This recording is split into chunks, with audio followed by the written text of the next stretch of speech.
Panginoon, gawin mo pong malaking bangka ang Senado. Arko ng bawat Pilipino. Isang bangkang may matibay na pundasyon at tiyak na direksyon. Katapatan sa bayan at mabilis na pagkilos sa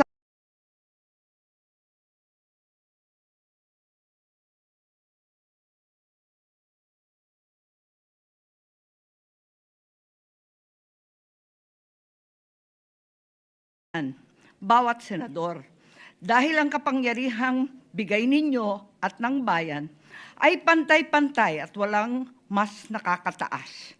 Bigyan niyo po ng pag-unawa ang aming samahan na kung mabilis matapos ang bangungot ng flood control ay mas mabilis namin masosolusyonan ang malalim ng problema ng bansa, ang pagkain at presyong di naabot kaya ng sinuman, kuryente, kawalan ng trabaho ng iba't ibang mamayan.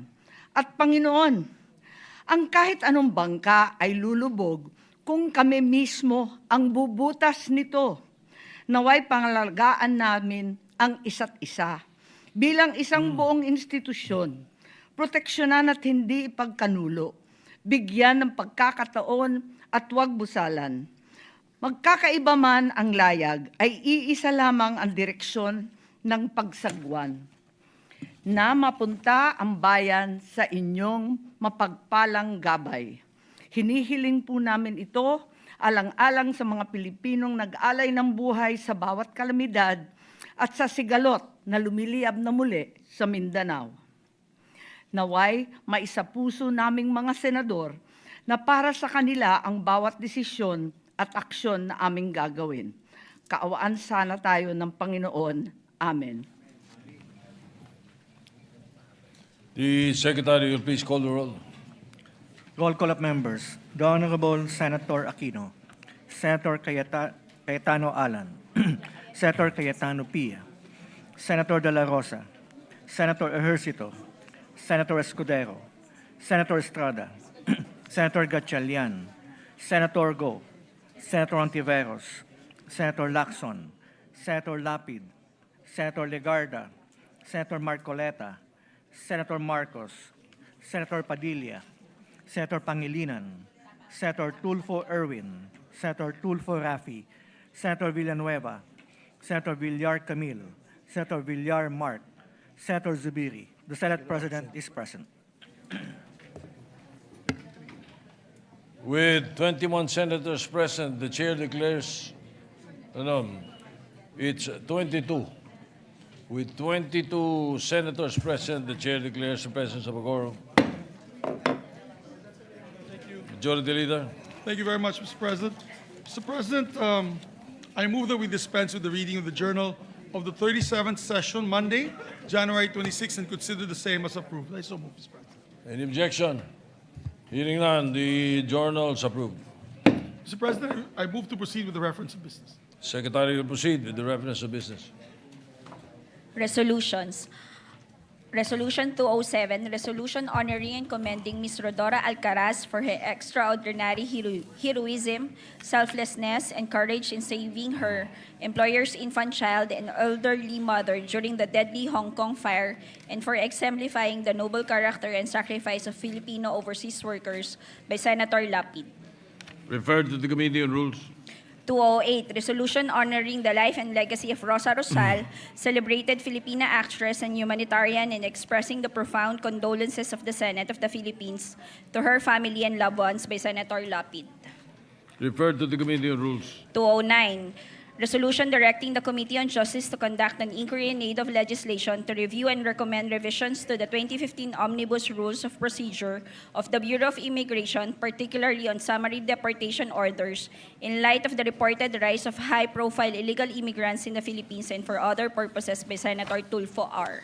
Referred to the Committee on Justice and Human Rights. 210, resolution commending and congratulating the Philippine contingent to the 33rd Southeast Asian Games in Thailand for ably representing the country and for winning 50 gold, 73 silver, and 154 bronze medals by Senator Estrada. To the Committee on Rules. 211, commending and congratulating Team Philippines and the members of the Philippine delegation who have competed and won medals, placing the country as the 6th overall champion in the 33rd edition of the Southeast Asian Games held in Thailand by Senator Go. To the Committee on Rules. 212, commending and congratulating Mazel Paris Aligado and Jericho Francisco Jr. for winning gold medals in extreme skateboarding at the 33rd Southeast Asian Games by Senator Go. To the Committee on Rules. 213, commending and congratulating the Philippine men's and women's softball teams for winning gold medals at the 33rd Southeast Asian Games held in Thailand by Senator Go. Committee on Rules.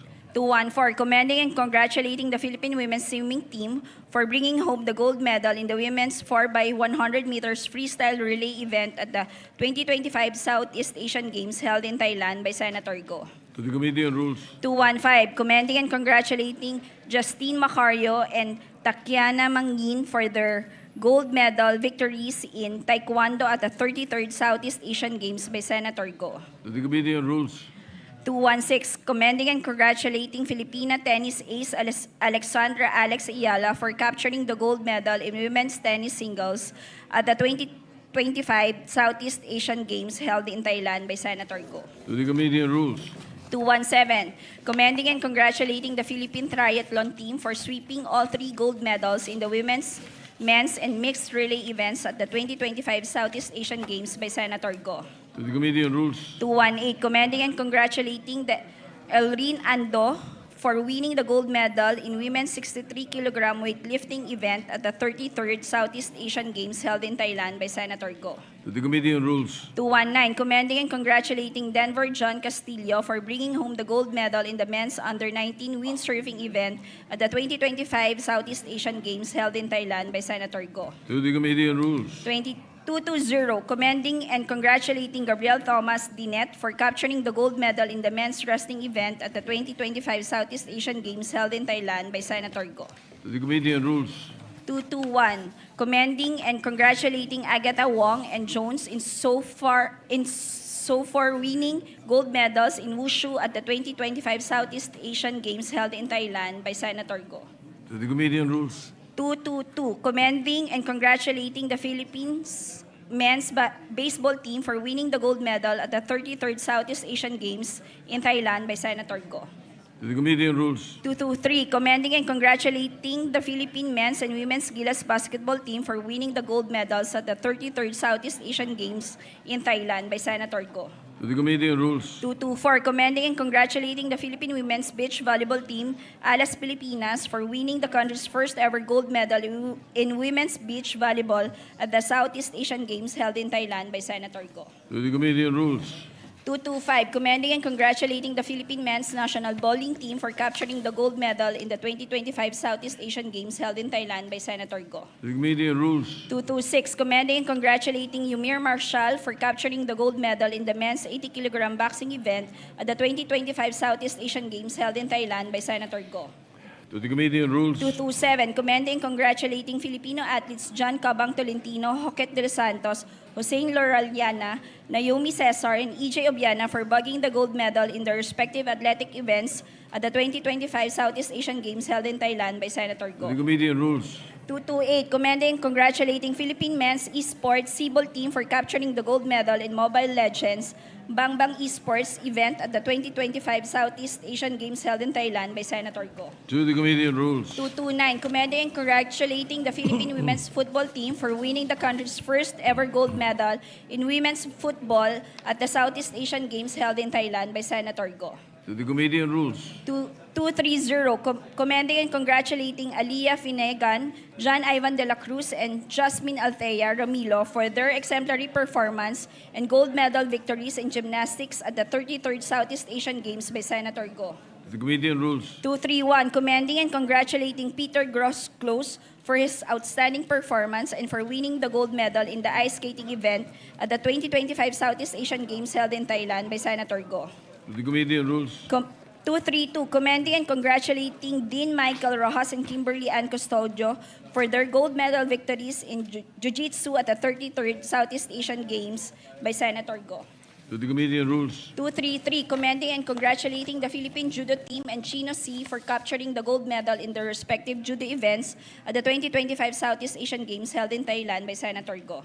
To the Committee on Rules. 234, commending and congratulating Zara Bon as for winning the gold medal in the women's kickboxing event at the 33rd Southeast Asian Games by Senator Go. To the Committee on Rules. 235, commending and congratulating Filipino athletes Rory Nathaniel, Edsel Gino, Erin Maternicor, and Genesis Pible for bagging the gold medal in their respective shooting events at the 2025 Southeast Asian Games held in Thailand by Senator Go. Committee on Rules. 236, commending and congratulating Joanny Del Gaco and Christine Paraon for capturing the gold medal in rowing at the 2025 Southeast Asian Games held in Thailand by Senator Go. Committee on Rules. 237, commending and congratulating Islay Erica Bumogao and LJ Rafael Yasay for their gold medal victories in Muay Thai at the 33rd Southeast Asian Games by Senator Go. The Committee on Rules. 238, commending and congratulating Filipino athletes Melvin Sakay, Samuel German, and Michael Ver Anton Comaling for bagging the gold medal in their respective modern pentathlon events at the 2025 Southeast Asian Games in Thailand by Senator Go. To the Committee on Rules. Congratulating and commending the Philippine delegation for placing sixth and bringing pride and honor to the country in the 2025 33rd Southeast Asian SEA Games by Senator Cayetano P. To the Committee on Rules. 240, congratulating and commending Filipino swimmer Kyla Noel Sanchez for extraordinary 8-medal haul in the swimming events of the 2025 33rd Southeast Asian SEA Games in Thailand by Senator Cayetano P. To the Committee on Rules. 241, congratulating and commending Filipino tennis player Alexander Alex Maniego Ayala for her historic gold medal triumph in the 33rd Southeast Asian SEA Games, ending the nation's 26-year championship drought in women's single tennis by Senator Cayetano P. To the Committee on Rules. 242, congratulating and commending the Philippine women's national football team, the Filipinas, for historically winning the country's first gold medal in women's football at the 2025 33rd Southeast Asian SEA Games in Thailand by Senator Cayetano P. Referred to the Committee on Rules. 243, directing the appropriate Senate committee to conduct a review of Republic Act Number 9513, otherwise known as the Renewable Energy Act of 2008, and related policies with the end view of strengthening the Philippines' renewable energy regime, addressing structural and regulatory bottlenecks hindering clean energy development, and drawing policy insights from the renewable energy model of Iceland, particularly in geothermal and hydropower development by Senator Padilla. Referred to the Committee on Energy. 244, directing the appropriate Senate committee to conduct an inquiry in aid of legislation into the compliance of sanitary landfills with RA number 9003, otherwise known as the Ecological Solid Waste Management Act of 2000, as well as other applicable laws, rules, and regulations, and to determine the adequacy of existing laws in addressing the growing volume of waste by Senator Marcos. Referred to the Committee on Environment. 245, congratulating and commending Alizon Ali Ruiz for her historic feat as the first Filipina open water swimmer to complete the 23-kilometer Bohol to Cebu Channel by Senator Cayetano P. The Committee on Rules. 246, commending and congratulating Philippine men's and women's softball teams for winning gold medals in the 33rd Southeast Asian Games in Thailand by Senator Estrada. The Committee on Rules. 247, commending and congratulating the Philippine women's football team for winning the historic first gold medal in football in the 2025 Southeast Asian Games in Thailand by Senator Estrada. The Committee on Rules. 248, commending and congratulating the Gilas Pilipinas men's and women's basketball team for winning gold medals in the 33rd Southeast Asian Games held in Thailand by Senator Estrada. To the Committee on Rules. 249, commending and congratulating the Alas Pilipinas women's beach volleyball team for winning the country's first ever gold medal in the sport in the 2025 Southeast Asian Games in Thailand by Senator Estrada. To the Committee on Rules. Majority Leader.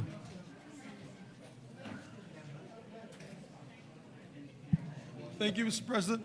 Mr. President, before we move towards our agenda, we'd just like to greet visitors here in the Senate with us today. We have Mayor Glenda Aguilar of Caramoran, Catanduanes.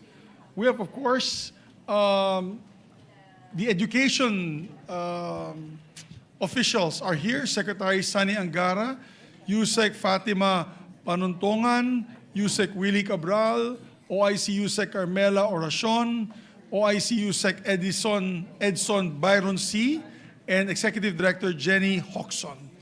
I believe they're here to present to us the EDCOM final report. All right, we also yes, oh, go ahead, proceed. yes. Thank you, Mr. President. We also have a guest of Senator Pangilinan and Senator Bamakino, League of Organic Agriculture Municipalities headed by Mayor Roel Molina and Councilor Lorenzo Sumuyong, and former Congressman Lawrence Waknang from Kalinga. And we also have with us from Bao Camarines Sur, Vice Mayor Jonathan Cugahon, and Board Member Nadia Ong, First District of Northern Samar, guest of Senator Win Gatchalian. May we recognize them, Mr. President? And welcome them to the Senate. Thank you. We welcome all our guests to the Senate and the former Chairman of Finance, Secretary Sani Angara, and earlier the former Senate President Coco Pimentel was with us. So we welcome all of them back to the Senate this afternoon. Thank you, Majority Leader. Thank you very much, Mr. President. Mr. President, maybe we can ask for a minute suspension so that I believe they're greeting the former colleague. Just a 1 minute. Session suspended.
If the session in the back is adjourned, may we continue, Majority Leader?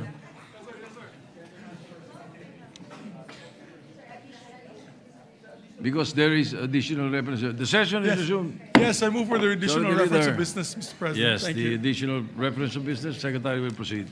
Bills on first reading. Senate Bill number 1667, an act amending Republic Act number 3591 as amended and other related laws to enhance the liquidation framework for banks and banking institutions and to strengthen the independence, authority, and financial capability of the Philippine Deposit Insurance Corporation and for other purposes by Senator Soto III.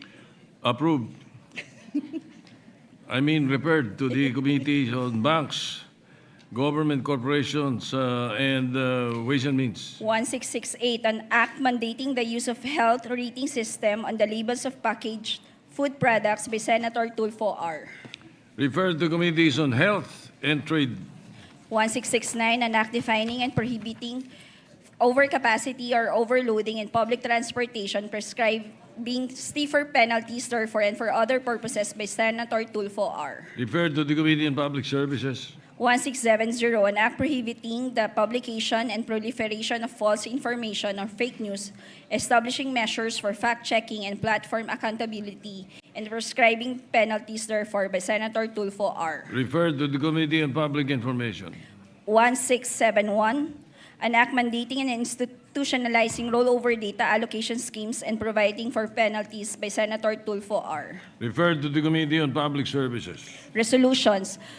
Resolution 250, directing the appropriate Senate committee to conduct an inquiry in aid of legislation on the illicit trade of tobacco products as well as the alleged involvement of government security forces in such illegal activities by Senator Gatchalian. To the Committees on Ways and Means and Public Order. 251, directing the Senate Committee on Public Services to conduct an inquiry in aid of legislation on the rising... Before you proceed, yes, Senator Pangilinan, what is your pleasure? Yes, may we likewise request that the 250. earlier resolution on smuggling, tobacco smuggling, be Tobacco referred smuggling. secondarily? Maybe recall the The referral Senate was- bill. yes. Senate bill or Senate resolution? Senate Resolution 250. 250. It's referred to the Ways and Means and Public Order. You want it referred to? Likewise to the Committee on Agriculture. Tobacco actually is an agriculture product, but of course the The Ways and Means. final packaged Yes, processed product are cigarettes. Well, yes, we will allow that because the third, it becomes the third, but it's the Committee on Ways and Means, so it is allowed by the rules. Yes, As thank long you. as it's either the Ways and Means or Finance, then we can accept a referral to more than two Yes. committees. We've done it before, Mr. President. Yeah, we've done it, yes. All right. Additional. Thank you, Mr. President. We may proceed, and that is referred to the Committee on Agriculture as well. 251, resolution directing the Senate Committee on Public Services to conduct an inquiry in aid of legislation on the rising incidence of pedestrian-related road accidents and the effectiveness of existing pedestrian infrastructure, traffic management, and safety measures to ensure the protection of commuting public by Senator Tulfo R. To the Committees on Public Services and Public Works. 252, resolution directing the Committee on Basic Education to conduct an inquiry in aid of legislation into the private-public partnership as a key strategy to address classroom congestion in the country by Senator Aquino. Referred to the Committee on Basic Education. 253, directing the Committee on Science and Technology to conduct an inquiry in aid of legislation into the challenges brought on by rapid technological advancements in the information technology business process management industry by Senator Aquino. To the Committees on Science and Technology and Labor. 254, directing the Senate Committee on Urban Planning, Housing, and Resettlement to conduct an inquiry in aid of legislation into the continuing housing insecurity and threats of displacement faced by urban poor communities and the implementation of government housing and resettlement policies by Senator Aquino. Referred to the Committee on Urban Planning, Housing, and Resettlement. 255, congratulating and commending the Philippine team and their coaching staff for their exceptional performance at the 33rd Southeast Asian Games, winning 50 gold medals, 73 silver medals, and 154 bronze medals by Senator Villanueva. To the Committee on Rules. 256, resolution expressing the sense of the Senate in condemning recent public statements issued by the Embassy of the of the People's Republic of China concerning Philippine officials and institutions, and affirming the right of the Republic of the Philippines to assert its sovereign rights in accordance with international law, introduced by Senators Pangilinan, Soto III, Lacson, Zubiri, Tulfo E., Hontiveros, Tulfo R., Gatchalian, Legarda, Ejercito, Aquino, Estrada, Lapid, Villar C., and Villar M. Referred to the Committee on Rules. Majority Leader.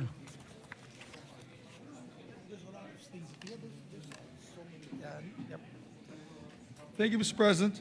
Mr. President, I move that we consider PS Resolution number 256. This is the resolution authored by Senator Pangilinan and several other colleagues. I'd like to ask, I so move, Mr. President, and then we can recognize. Any objection? Hearing none, the consideration of Senate Resolution 256 is in order. May we recognize the Minority Floor Leader, Mr. President. Minority Leader is recognized. Thank you, Mr. President. Magandang hapon po. Sir President, napaka-importante nung resolution na to, hindi lang dahil sa issue sa West Philippine Sea, but also because of many other issues, our economic ties, people-to-people ties, our OFWs in Hong Kong, in mainland China, in Macau. That's why the minority, through myself, wrote a letter to the Majority Leader and yourself for your consideration po, na rather than adopting the resolution, we call a committee hearing. I think napakalalim po ng issue na to, and it will be good for us and the public na malaman talaga natin kung anong talagang sinabi ni Commodore Tariela at ano yung palitan ng kuro-kuro. Having said that, while it's under consideration, I'd like to thank you and the Majority Leader for allowing na mag-sponsorship muna today. And it was a tradition in the 19th Congress that it's not a rule, it's a tradition na after the sponsorship, you give everyone a day or two before we go to interpellation and adoption. But in that day or two, if the majority would see it fit to call a hearing rather than going straight to interpellation, that would be, in my view, best. But again, Mr. President, we rule by what is the pleasure of the majority. So we will submit sa wisdom of the majority. But may I put that on record na baka maganda na magkaroon tayo ng hearing about this issue. Thank you, Mr. President. We will, of course, seriously consider the recommendation of the Minority Leader. Thank you very Right. much, Mr. President. Mr. Well, President, just for the record, we have indeed made it a practice that when a bill is sponsored, we give it time for interpellations, a day or two thereafter. In the case of resolutions, usually we pass it the same day or after sponsorship. But in case of controversial resolutions or bills, we do give it some time. Yes. So I think the request is Reasonable, quite Mr. in order. Yeah, Thank you, so Mr. President. Majority Leader. therefore, I move for the previous motion and ask the Secretary to read the title of the measure. Oh. Nay, no? Ba- After na siguro. Yeah. Maybe we can ask. Yes, but we need to ask the it's Secretary already to on the read the floor. title of the It's measure. already considered. We ask the Secretary to read the title of the measure and ask the sponsor to Yes, so we can recognize the deliver sponsor, sponsorship Senator speech. Pangilinan, after he reads the title of the measure. Yes, the Which I did not Secretary read is the title of the recognized. measure earlier, Mr. President. My apologies. Resolution expressing the stance of the Senate in condemning recent public statements issued by the Embassy of the People's Republic of China concerning Philippine officials and institutions, and affirming the right of the Republic of the Philippines to assert its sovereign rights in accordance with international law. All right, Senator Francis Pangilinan is recognized. Thank you, Mr. President. Thank you, Majority Leader. Thank you, dear colleagues. Before we begin our sponsorship, we would like to thank the good Minority Leader for his earlier manifestation.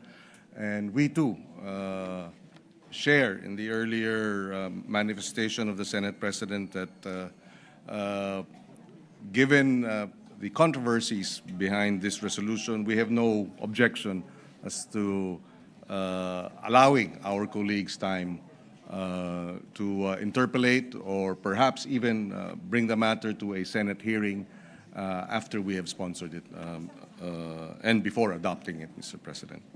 Mr. President, dear colleagues,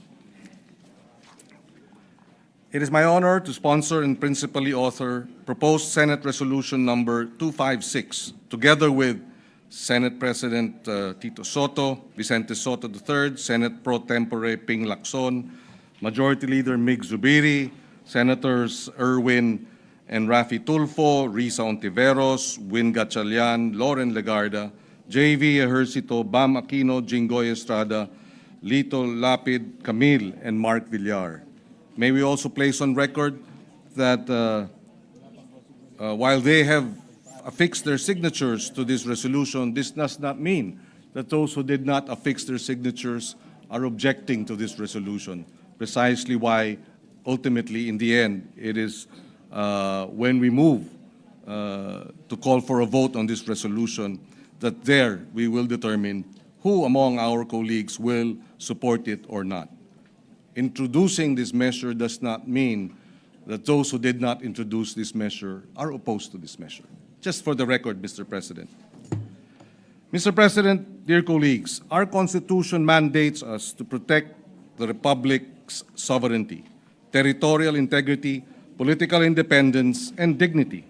In fulfilling this mandate, when we senators, representatives, the Coast Guard, or any public official who swore an oath speak on the West Philippine Sea and on the arbitral award, we are not merely expressing our opinions. We are carrying out our solemn duty to uphold and defend the Constitution, to defend the nation, and uphold the rule of law. Recently, an official of the Chinese embassy issued public statements in undiplomatic and disrespectful language, directly attacking incumbent members of Congress, including myself, for positions we took in defense of Philippine sovereignty and maritime rights. We took because we were upholding and defending the Constitution. The statements crossed the line from legitimate expression of a foreign state's views into interference in our domestic democratic debate. By adopting this resolution, the Senate tells China and the world that this institution will not be cowed, that this institution will defend our nation's sovereignty, that this institution will defend and uphold our Constitution as we swore to defend and uphold the Constitution. That we stand as one in saying, no foreign mission may dictate what Filipino senators or what Philippine senators can or cannot say in the lawful performance of their official duties. We may hold differing views on many matters, yet in this, we must stand together.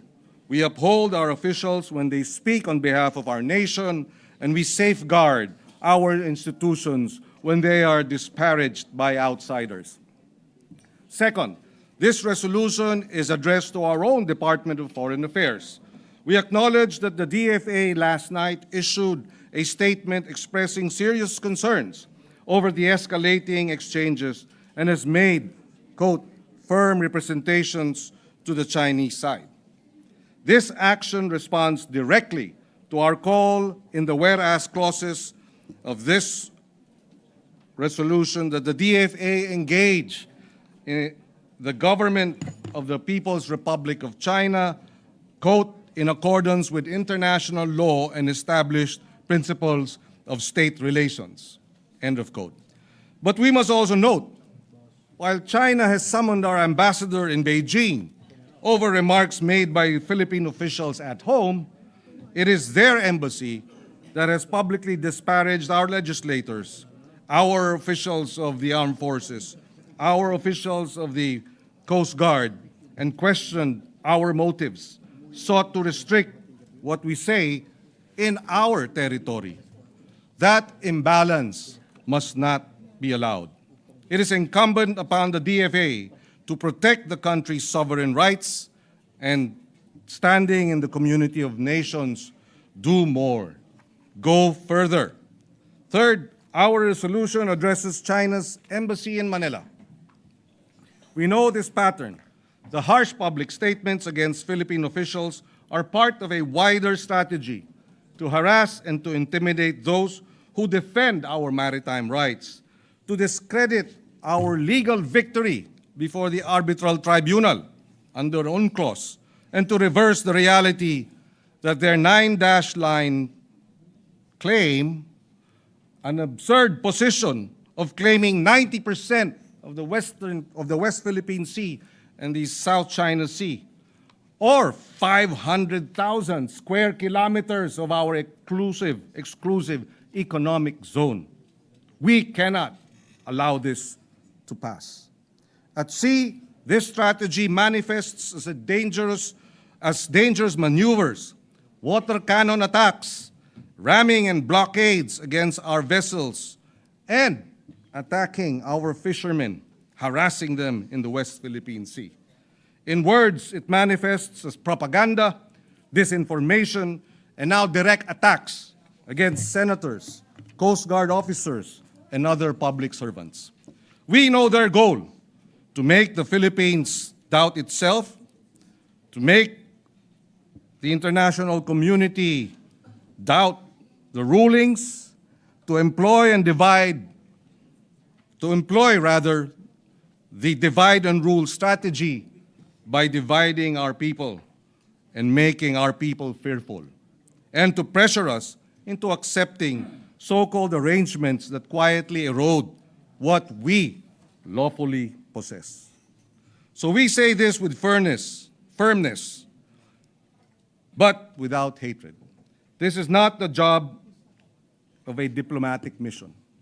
The role of a diplomatic mission is, above all, to practice diplomacy, to assist nations in overcoming disputes, to clarify and to bridge differences. It is not to provoke, not to disparage, and certainly not to insult and threaten those who speak for their country. Despite everything, it is with optimism that we expect that the Embassy of China to return to that proper role. The arbitral award will not disappear.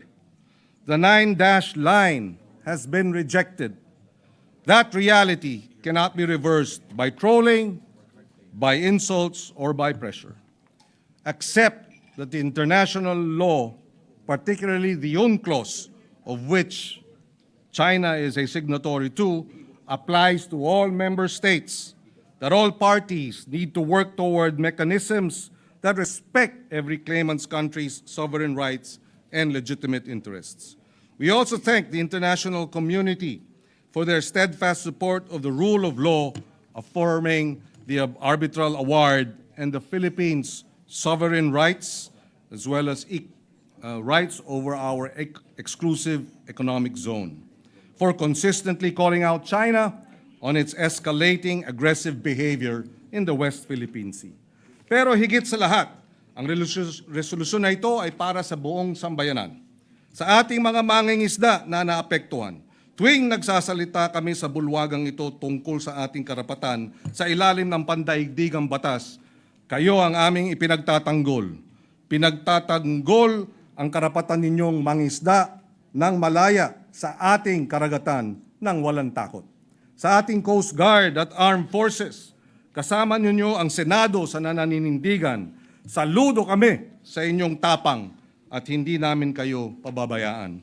At sa lahat ng ating mga kababayan, lalo na sa mga kabataan, mahalaga ang ating relasyon sa China, pero sa ating kapayapaan, sa presyo ng pagkain, sa trabaho, kaya naman batas at diplomasya ang dapat pinipilit ipairal. Pero alam nating hindi pag-aatubili ang sagot sa mga bully, hindi nabibili ng pananahimik ang kapayapaan, at hindi nagtataguyod ang batas ng pag-aamo-amo. Respeto, paggalang, yan ang pinakamahusay na sandigan ng isang matatag at maayos na relasyon ng dalawang mga bansa. Ito ang gustong tiyakin ng resolusyon na ito. But beyond this resolution, we propose a way forward. As this year's chair of ASEAN, the Philippines has the opportunity to help conclude a rule-based, fair, workable, and lateralized mechanism on the conduct of parties in the South China Sea. We believe that such code of conduct be firmly anchored in international law, including UNCLOS and the principles reflected in the arbitral award. We ask our neighbors, partners, and allies, support the Philippines initiative, support ASEAN's effort to support a region where disputes are managed by law and dialogue, not by insults, bullying, force, or threats. Ngayon, sa panahong tumitindi ang pandaigdigang tensyon, sinisiguro ko magkakasangga tayo. Senado, DFA, Armed Forces of the Philippines, DND, Coast Guard, BIFAR, buong sambayanang Pilipinas, magkasangga tayo laban sa pangiinsulto, laban sa pagbabangga, sa pagwawater cannon at pakikipaghabulan sa ating mga mangingisda at sundalo. Iisa tayo bilang isang republika na nananindigan para sa ating mga karapatan at dignidad. Mr. President, colleagues, for all these reasons, I respectfully urge the adoption of Senate Resolution number 256. Maraming salamat. Majority Leader. Mr. President, we have several of our colleagues who want to co-sponsor the measure, namely Senator Jinggoy Estrada, Senator Erwin Tulfo, and Senator J.V. Ejercito. May we recognize Senator Jinggoy Ejercito for his sponsorship. Senator Jingo Estrada is recognized. Thank you, Mr. President. Mr. President, dear colleagues, I rise to co-sponsor a resolution expressing the sense of the Senate to condemn the unacceptable remarks of the Chinese Embassy in Manila against our Philippine officials with regard to the West Philippine Sea.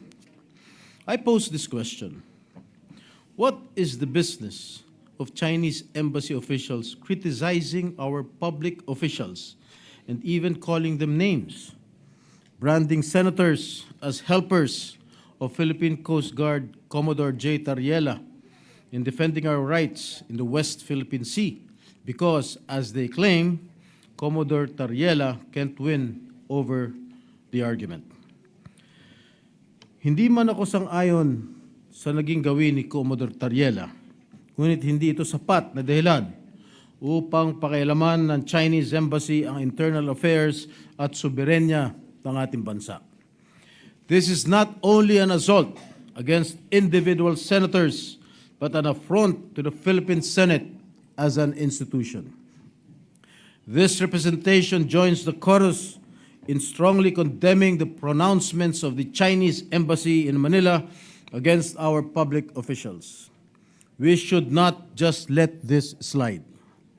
There is no argument to begin with. The 2016 arbitral award is final and binding. Atin ang West Philippine Sea. This is all part of their tactics. They are looking to scare, coerce, and intimidate their neighbors to pursue their wild imaginary claims over our territories.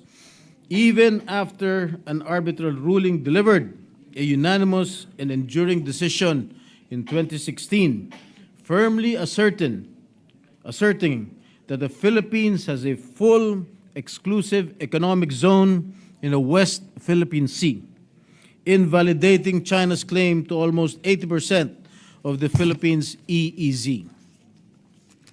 Both China and the Philippines, pursuant to their treaty obligations under the UNCLOS, are legally bound to comply with this decision. As your former chairperson of the Senate Committee on National Defense and Security, Peace, Unification, and Reconciliation, my position on the West Philippine Sea has always been consistent with the position of the Philippine government under President Ferdinand Marcos Jr. The UNCLOS and the arbitral award continue to be the foundation of our actions and policies on the West Philippine Sea.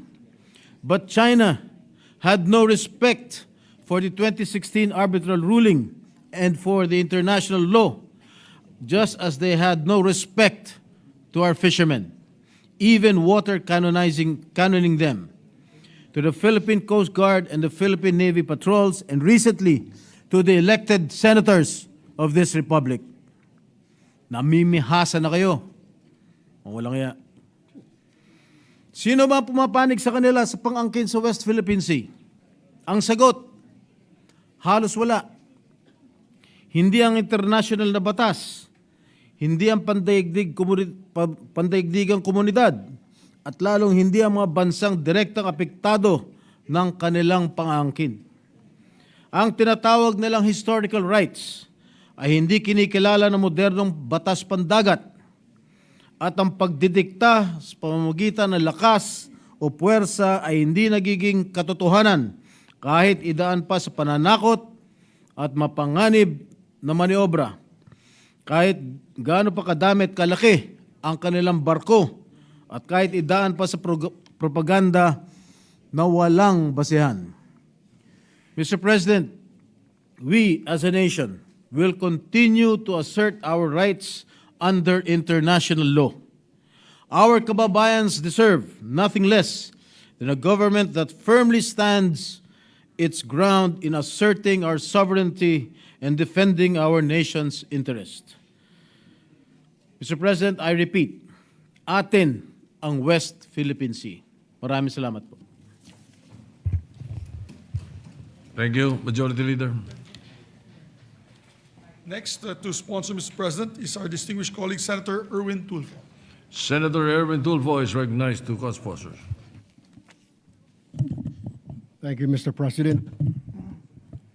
Mr. President, I rise to co-sponsor Senate Resolution Number 256, condemning the recent public statements issued by the Embassy of the People's Republic of China, directed against Philippine officials and institutions.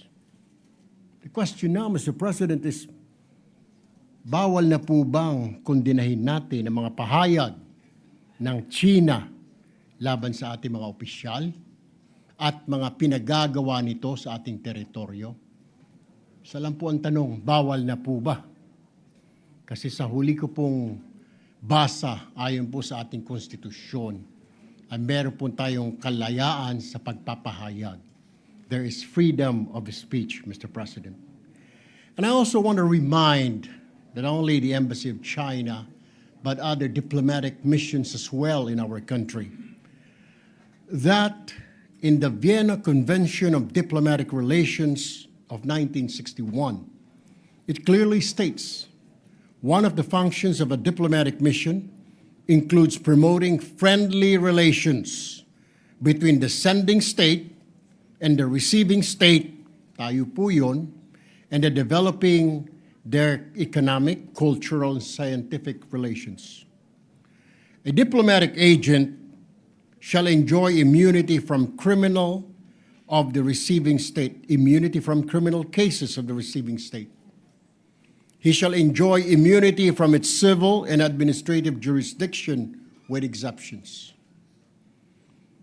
Without prejudice, though, to their privileges and immunity, it is the duty of all persons enjoying such privileges and immunities to respect laws and regulations of the receiving state. They also have a duty not to interfere in the internal affairs of the state. Paalala ko po, and I would like to remind all our diplomatic missions to please review the Vienna Convention on Diplomatic Relations of 1961. Mr. President, malinaw din po sa Section 7, Article 2 of the 1987 Constitution that in our relations with other states, the paramount consideration shall always be national sovereignty, territorial integrity, national interests, and the right to self-determination. For years, the Philippines has acted with restraint and good faith. We have pursued peaceful negotiations. We have exhausted legal remedies and diplomatic processes.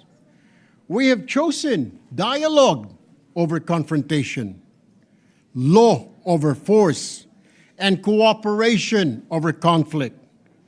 But despite these efforts, China continues to engage in acts that intimidate and harass our fisher folks, endanger our Coast Guard, and question the authority of our institutions. Let me be clear, Mr. President, our commitment to peace does not mean acquiescence.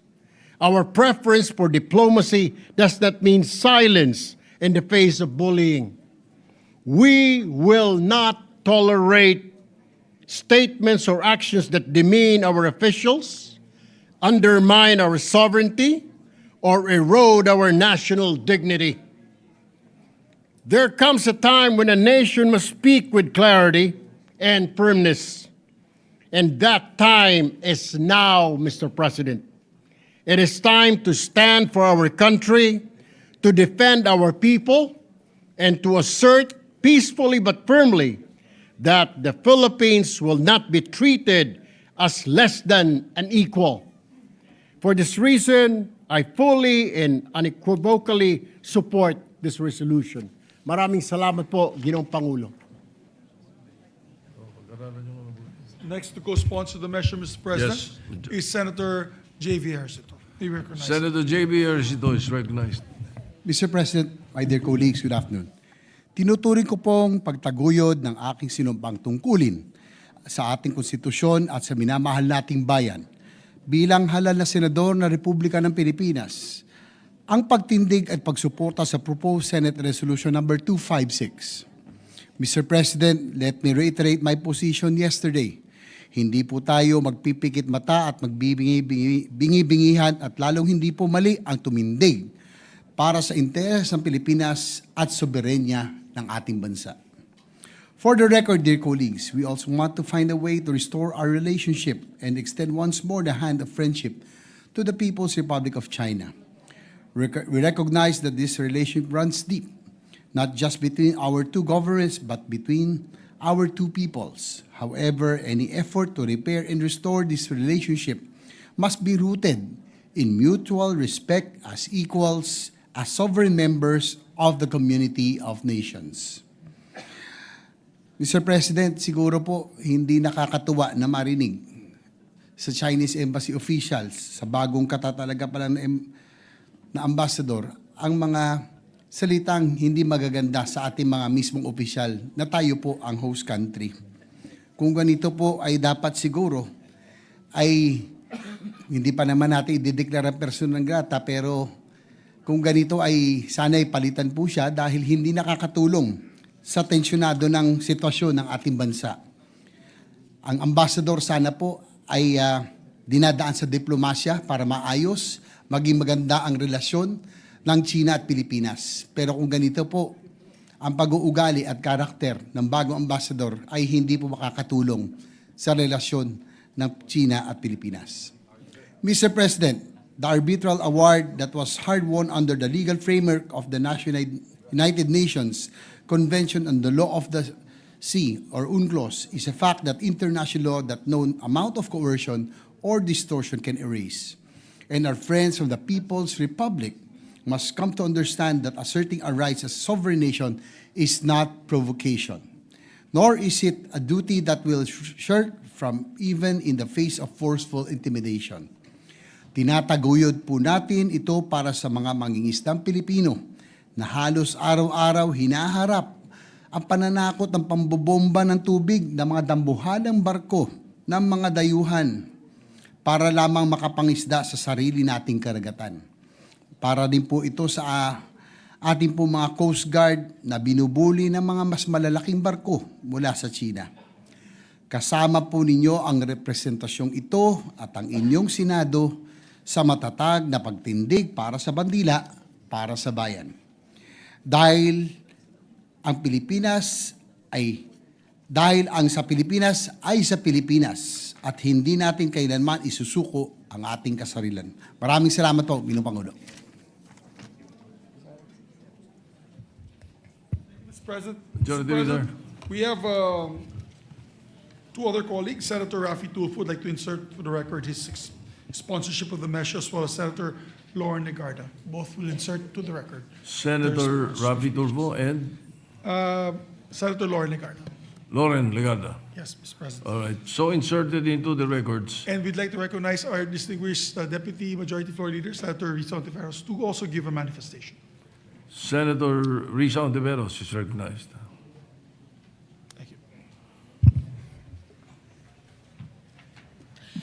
Salamat po, Mr. President.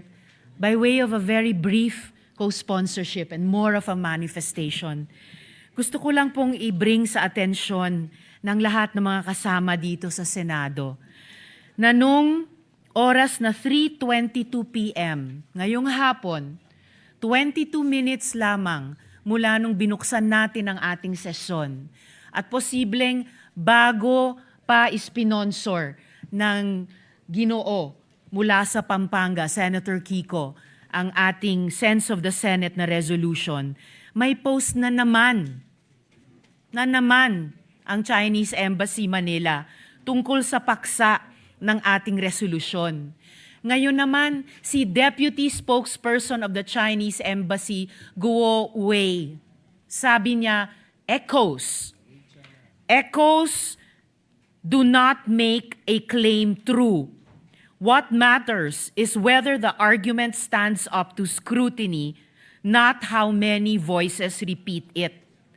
At nirepost nila yung visuals ng 15 senators condemn Chinese embassy's criticism of Philippine officials. Na ang ibig sabihin ng unang linya ng post ni Deputy Spokesperson of the Chinese Embassy Manila, Guo Wei, gaya-gaya lang tayo sa isa't isa, tayong lahat na pumirma so far sa resolusyon. Ang ibig sabihin sa post niya, hindi daw tatayo yung ating pagkondena sa mga pinagsasabi nila bago pa ang araw na ito at hindi tatayo yung ating iginigiit na may karapatan at tungkulin tayong itaguyod ang pambansang interes. At minamaliit niya na halos 2/3 ng Senado ay pumirma nitong resolusyon. Ibig sabihin po, hanggang 36 minutes ago, half an hour before, salita pa rin ang salita ang Chinese Embassy Manila tungkol sa issue na ginawa natin ng resolusyon sa pamumuno ni Senator Kiko. Ganyan pa rin ang tono nila, bastos, walang paggalang. At gusto pa rin nila sila ang masusunod. Hindi lang sa dagat ng Pilipinas, hindi lang sa social media ng Pilipinas, pati sa Senado ng Pilipinas. Kaya saganang akin lamang po, Mr. President at mga kasama, yang ganyang consistent na pambabastos, walang pagrespeto, napaka-undiplomatic na stance, saganang akin lamang po, ay lalong nagbibigay ng urgency na maaprubahan ang ating resolusyon. Salamat po, Mr. President. Before anything else, allow me to first associate myself with the manifestations of the principal sponsor, Senator Pangilinan, and the other sponsors and our colleagues. Secondly, yes, we will be perhaps studying the resolution, but in the same light, I suggest that we study the possibility of declaring that particular person a persona non grata. And that is very, very serious when the Senate does that. So I suggest that the Committee on Rules study the possibility. Senator Lacson is recognized. Thank you, Mr. President. This is a point of clarification, and I'd like to address this to the distinguished sponsor of the resolution. Did I hear you correctly when you said that you were amenable to holding committee hearings in relation to this resolution? Well, I was open to the suggestion. I did not actually say I was adopting it. Thank you for the clarification. And if I may, Mr. Senate President, I consulted ChatGPT. Only the head of state may declare persona non grata when it involves diplomats. So we can only recommend, if we want to recommend. So persona non grata sa Senate. Yeah, but we cannot declare any diplomat persona non grata. Just to clarify, subject to validation by our lawyers in this hall, Mr. President. Thank you. Well, as I said, it is a suggestion, and let us study the possibility. Majority Leader? Thank you, Mr. President. Mr. President, before we suspend consideration of the matter, I just also want to put my opinion on the matter. I fully support the resolution of Senator Kiko and the 14 others who signed this resolution. Gusto lang namin malaman ng Coast Guard at ating Philippine Navy na hindi sila nag-iisa, na marami sa gobyernong tumutulong at sumusuporta sa kanila. At sa tingin ko, buong bansa, kung magpa-survey po tayo, 90%, Mr. President, maybe 90+% of the Filipinos support our Coast Guard in protecting our islands that have been declared internationally, not just by us, but internationally as our territory, Mr. President, our exclusive economic zone. So when I was Senate President, I echo the same voice as my colleagues here today. I just want to add that voice, that very loud voice, condemning all these acts being done to our Coast Guard and our Navy in the West Philippine Sea. And the fishermen, lalong-lalo na po, hirap na hirap ang ating mangingisda dito sa pangyayaring ito. So we support the resolution, we support our colleagues, we support our men and women in the field, in the oceans, defending our national sovereignty, Mr. President. So maraming salamat sa sponsors, Senator Kiko and all those who co-sponsored.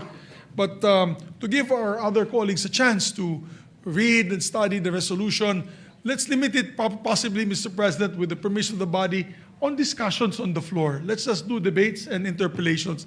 No need to bring it up to a committee hearing and then we'll have an extended firefight in the committees, the committee level.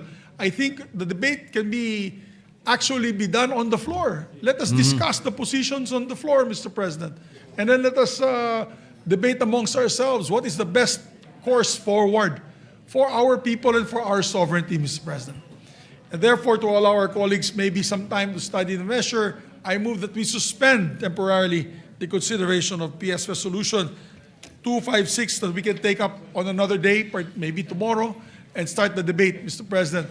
And let's act on it the soonest para pakita natin po sa taong bayan ng Senado ay nagkakaisa para sa soberanya ng ating bansa. Yes, Maraming salamat, sir. I think 24 hours is good enough for us to study the measure. Senator Pangilinan is Yes, just a very brief manifestation. Mr. President, if after studying the proposal of the Senate President and that the Senate Majority Leader deems it necessary to file a Senate resolution expressing the sense of the Senate that the President should declare the deputy spokesperson as persona non grata, we will support the measure, Mr. President. Thank you. Thank you, Senator Pangilinan. Majority Leader, yes, the motion is to suspend Yes, consideration. Mr. President. All right, any objection? Hearing none. Consideration is suspended. Thank you, Mr. President. Mr. President, from the topic of sovereignty, now let us discuss the very important topic of education. We have with us here the education experts behind us, including our distinguished former colleague, Senator Sonny Angara, who's now Secretary of the Department of Education. With that, I'd like to recognize our colleagues. Which one first? We'd like to recognize the chairperson of the, you're the chair, no? The chairperson of EDCOM in the Senate, no other than Senator Bam Aquino, to avail of the privilege hour, particularly on the issue on education and the EDCOM, Mr. President. Senator Bam Aquino is recognized. Mr. President, mga kababayan at kapwa ko Pilipino, magandang hapon po sa ating lahat. I rise today to submit the Second Congressional Commission on Education's final report entitled Turning Point, A Decade of Necessary Reform. Alongside this report is the 10-year National Education and Workforce Development Plan, or NATPLAN, 2026 to 2035. Alongside numerous colleagues, we have also filed Senate Concurrent Resolution number 8, adopting the National Education and Workforce Development Plan and the recommendations of the Second Congressional Commission on Education as the 10-year policy framework of the national government for education. And at the right time, we hope that the members of this chamber will support this concurrent resolution. Mula pa po sa unang termino natin, binigyan na po natin ng halaga ang advokasya sa edukasyon. At nung sinimulan po natin ang ating pangalawang termino noong Hulyo, binahagi po natin ang goals ng ating committee sa pag-address ng krisis sa edukasyon. Kasama na po ang pag-address sa nutrisyon, kakulangan ng classroom, kawalan ng textbook at internet connectivity, support for teachers, problems with the learning gap and the curriculum, at saka syempre po ang employability.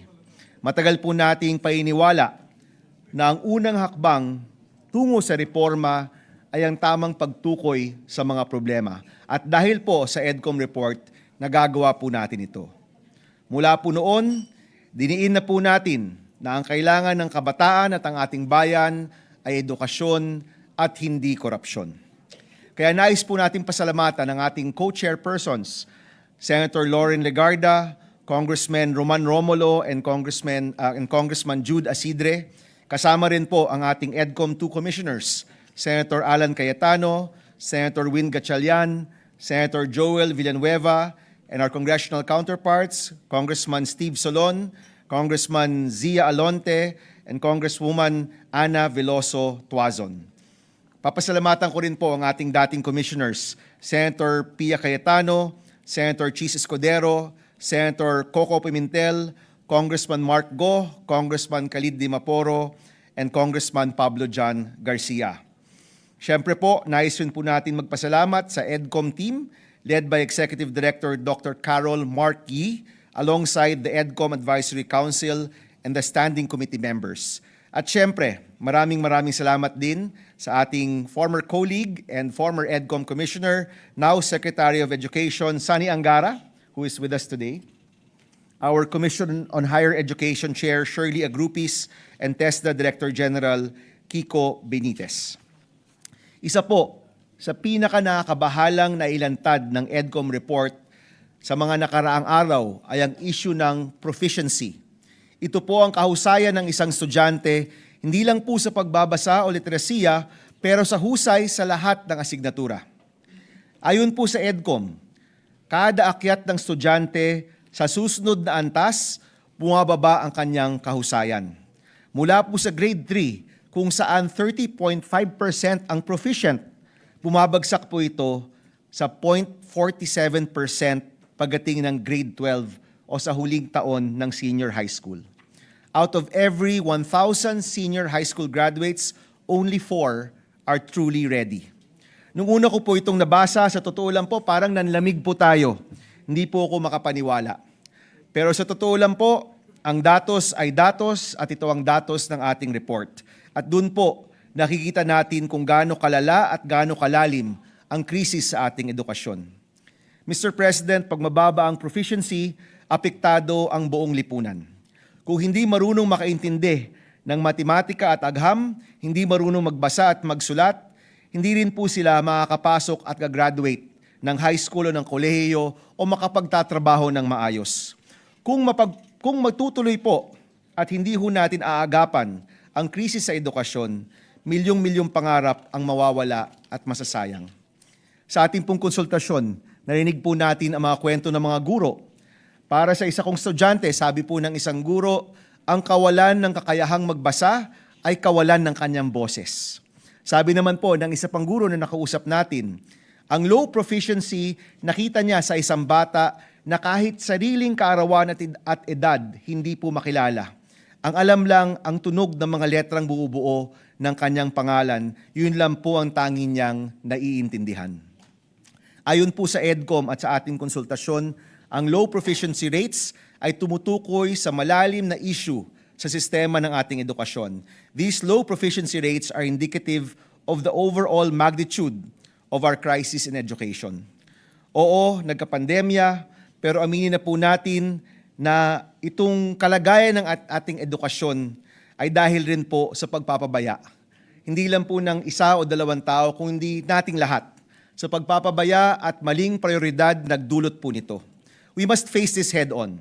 Oras na po para baguhin ang sistema na hindi gumagana at simulan ang mga solusyon sa mga isyong sumasalot sa ating edukasyon. Huwag po nating sayangin ang oportunidad na ito.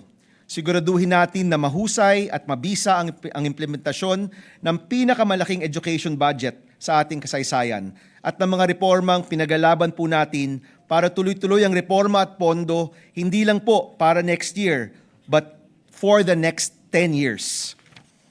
Mahalaga po, natutukan natin ang implementation ng 10-year NAT plan na nagsisilbing gabay and whole of nation, whole of government approach para solusyonan ang krisis sa edukasyon.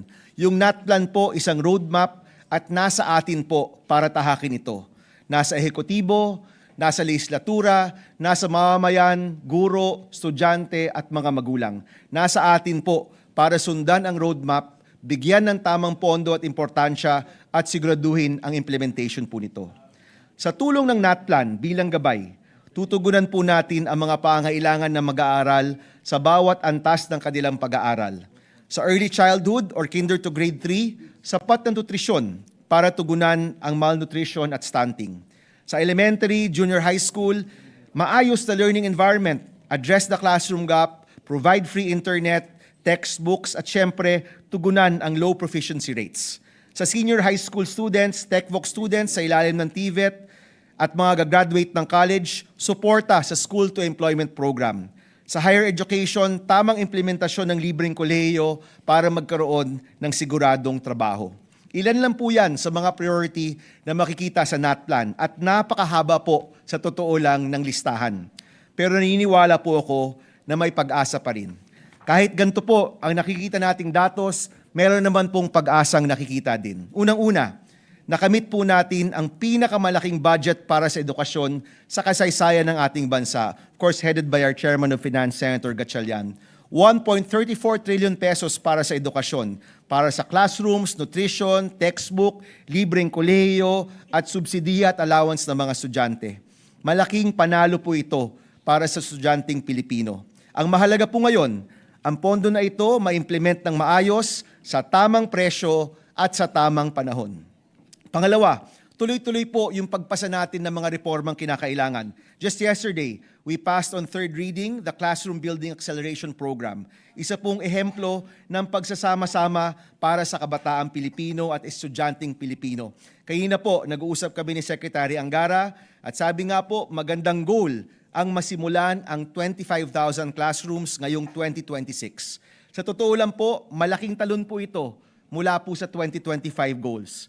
According to DepEd, 99 lang po ang nabuong classroom ng DPWH in 2025. From 99 to 25,000 is a big leap.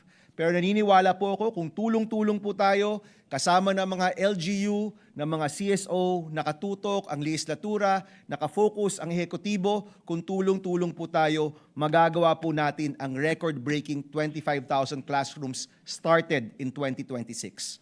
Pangatlo, dahil galing rin po ako sa Iloilo nitong nakaraang weekend sa Dinagyang, nakita ko po doon na ang Iloilo ay isang POC or Proof of Concept on Basic Education Services. Nakwento po nila sa akin.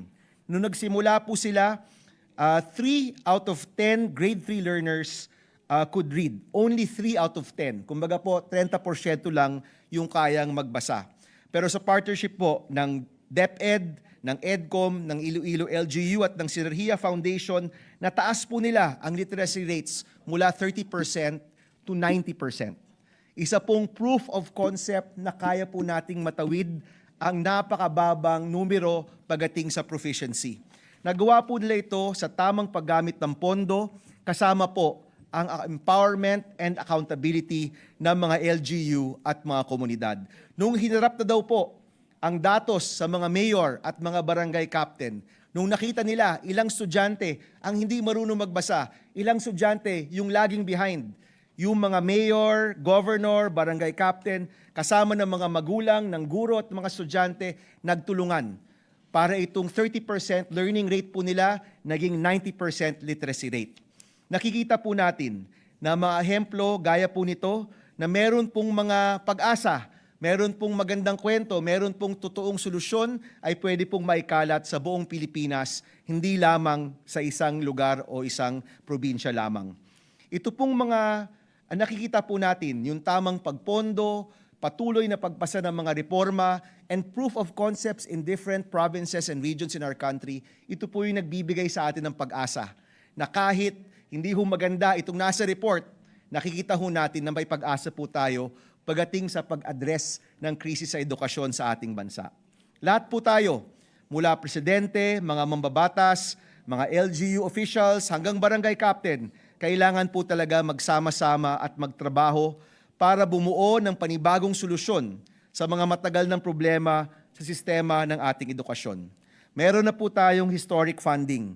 Ngayon naman po ang kailangan natin, historic solutions to our historic problems. At inaasahan ko po, sa bagong yugto, dito po sa 10-year plan na hinahain po namin dito po sa Kamara, huhugutin po natin ang tapang para magawa ang kailangan para sa kabataang Pilipino. Maraming salamat, Mr. President, and we thank our colleagues for their continued support for all of the reforms when it comes to education in the Philippines. Maraming salamat po.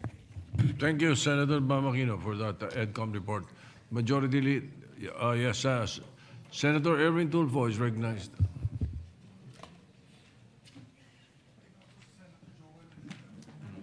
Ginoong Pangulo, mga kasamahan, bilang katuwang sa paghubog po ng kinabukasan ng ating bansa, ako po ay kaisa sa misyon ng EDCOM 2. Ito ay hindi lamang isang komisyon. Nagsilbi rin silang ilaw sa madilim na krisis ng ating sistema ng edukasyon.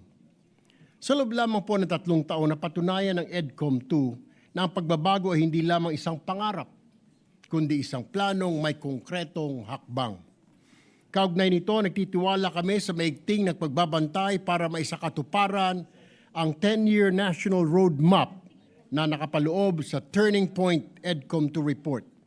Ito ang magsisilbing gabay sa pagpapabuti ng antas ng edukasyon sa bansa.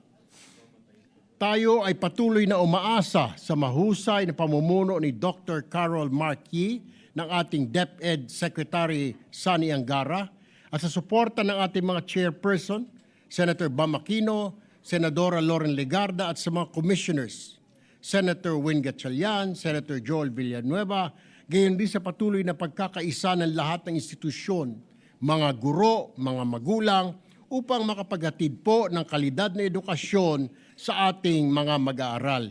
Maraming salamat po, Ginoong Pangulo. Senator Joel Villanueva is recognized. Thank you, Mr. President. Mr. President, dear colleagues, nais po muna nating magbigay pugay sa ating dating kasamahan at kasama dito sa EDCOM 2, Mr. President, na ngayon ay kalihim ng kagawaran ng edukasyon, Secretary Sani Angara, sa ating ED, Executive Director Carl Mark. Mr. President, ang unang Congressional Commission po on Education was convened 34 years ago in 1991. And this is in response to the deteriorating quality of Philippine education and chronic underinvestment in the sector. That first EDCOM led to the landmark reform of trifocalization, separating the governance of education among the Department of Education, the Commission on Higher Education, and Technical Education and Skills Development Authority. Mr. President, after several decades, the nation once again called for a second Congressional Commission on Education. This call was shaped by a clear and undeniable reality, persistent learning gaps, and the country's weak performance doon po sa mga international assessments, such as PISA, which exposed a deep learning crisis in our education system. Nagkaroon pa ho ng COVID-19 pandemic, which further exacerbated these long-standing weaknesses, deepening learning losses, and revealing the limits of our education systems in times of crisis. Mr. President, I am so blessed, grateful, and honored to be one of the authors of Republic Act number 11899, or the Second Congressional Commission on Education Act, enacted in 2022 during the 18th Congress, which gave life to EDCOM 2. Since its inception, I have served as one of the commissioners kabilang po ang aking panunungkulan noon bilang chairperson ng Standing Committee on Technical Vocational Education and Training at Lifelong Learning. The mandate of EDCOM 2 has been clear from the very beginning: to identify priority reforms, establish clear benchmarks, and advance laws and policies that will strengthen our education and workforce development systems. Malinaw po ang direksyon natin noon pa man. In pursuit of this mandate, we did not stop at diagnosis alone. As author and sponsor, we moved for key reforms through legislation, including IBET, or Enterprise-Based Education and Training Act, the Expanded Tertiary Education Equivalency and Accreditation Program, or ETIAP, and the Lifelong Learning Development Framework Act, measures that translate the Commission's findings into concrete and lasting reforms. Mr. President, let me end by saying today, as we rise before this plenary to present the final report of EDCOM 2, entitled Turning Point, a Decade of Necessary Reforms, it is clear that we are at a pivotal moment in our nation's history. This report is the product of 3 years of rigorous study, wide-ranging consultations, and sustained legislative work. More importantly, Mr. President, it is a call to action, from analysis to implementation, and from fragmented initiatives to a coherent and long-term national direction. Panahon na po talaga ng pagkilos. The path ahead will not be easy. Education reform demands patience, sustained support, and commitment that goes beyond political terms and administrations. Kaya nga po ngayong taon na ito, salamat sa ating mga kasamahan dito sa Senado sa pangunguna ng ating Chairperson of Finance, Senator Win Gatchalian, ang Chairperson ng ating Education, Senator Bam Aquino, at mga kasamahan natin dito sa Senado na nagtulong-tulong para mithi natin ang pinakamataas na budget for education sa kasaysayan ng ating bansa. 4.5% of our GDP. For the first time, we were able to hit that mark, Mr. President.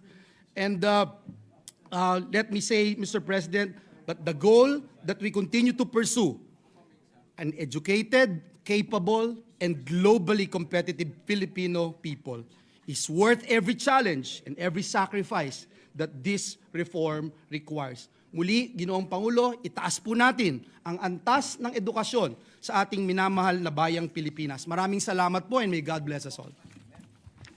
Thank you. Majority Leader. Thank you very much, Mr. President. Mr. President, we'd like to also recognize our distinguished colleague, Senator Sherwin Gatchalian. Senator Sherwin Gatchalian is recognized. Maraming salamat, Mr. President.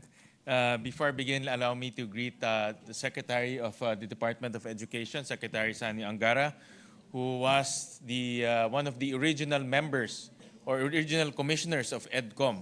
In fact, he filed the first resolution to create the Second Congressional Commission on Education. And let me also greet our Executive Director, Edie Caroli. Mr. President, distinguished colleagues, it is an honor for me to stand alongside you today and beside our friends and fellow education advocates at the launch of the final report of the Second Congressional Commission on Education.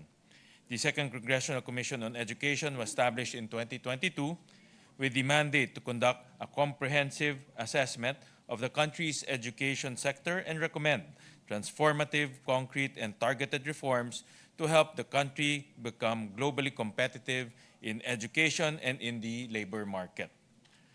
In the course of its mandate, the Commission conducted a system-wide review of our nation's entire education system. What it uncovered was a system in crisis. Gaps were everywhere in nutrition, the procurement of textbooks, and the quality of education itself. These compromised the learning of our youth and held them back from achieving their fullest potential. And the implication is clear. If we imperil the future of our young people, we do the same to the future of our nation. The final report of the Second Congressional Commission on Education is entitled Turning Point, a Decade of Necessary Reforms, 2026 to 2035. This is both appropriate and timely. It is a consolidation of the Commission's earlier work and does more than catalog the education sector's problems. It situates them against a long-term roadmap with specific policy recommendations directed at addressing each problem, from early childhood education and development through the basic education to higher education, technical vocational education and training, and the strengthening of the teaching profession. And it accomplishes this while revealing that the gaps are systemic in nature, many of which are rooted in policy design, fragmented mandates, and long-standing institutional practice. These problems cannot solely be resolved by our educational agencies. They need sustained attention and commitment of Congress. In this regard, I place my full support behind this report and urge all of us to treat it as a shared frame of reference, an evidence-based and empirical guide to sustained reform. The heart of this final report is the National Education and Workforce Development Plan for 2026 to 2035. It is the first decadal roadmap for education in the history of the country.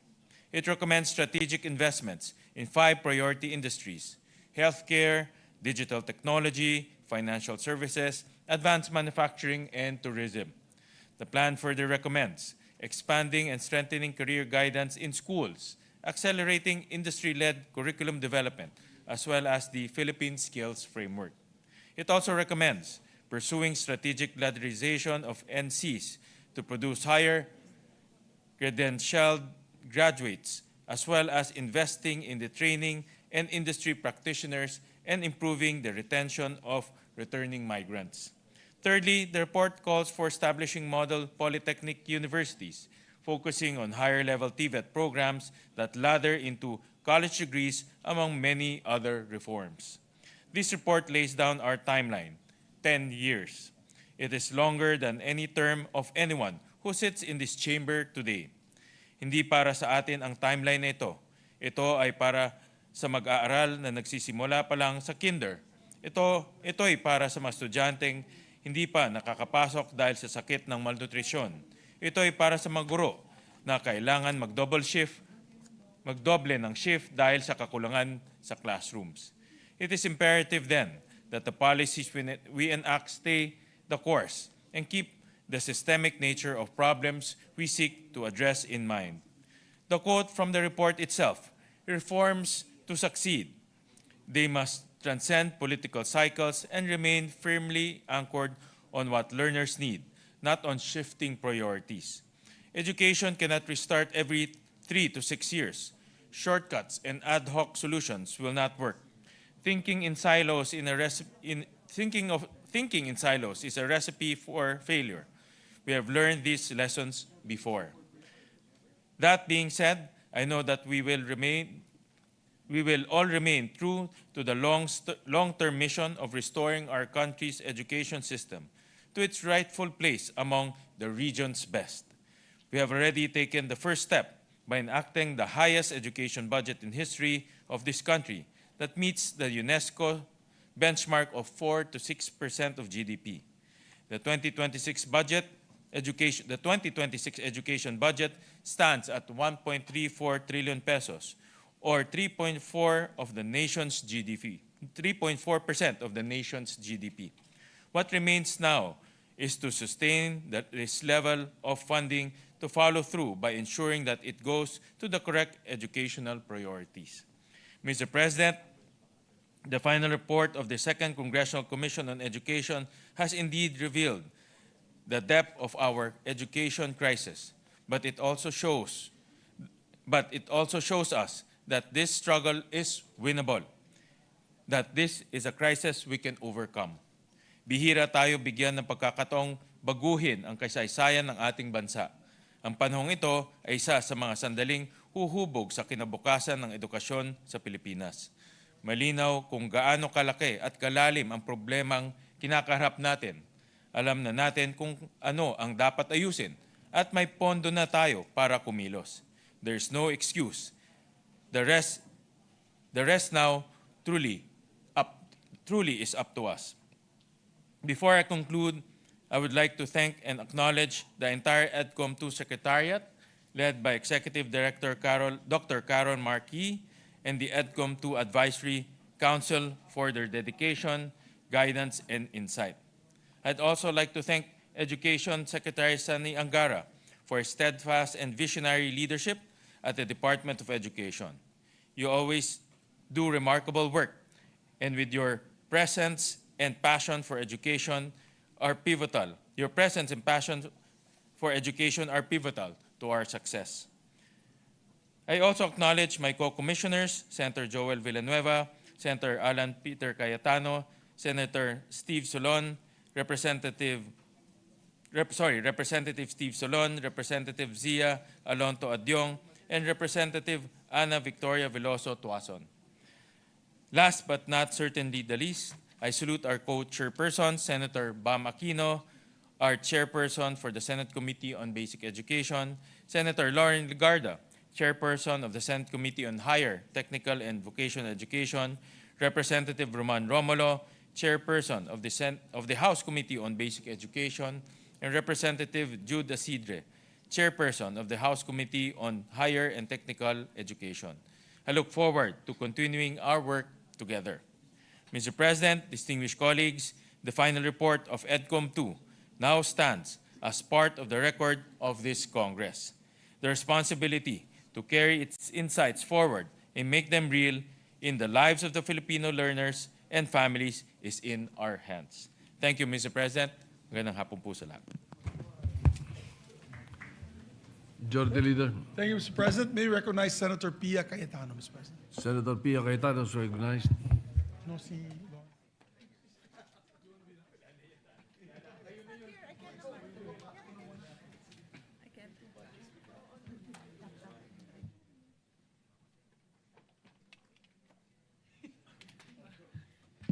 Thank you, Mr. President.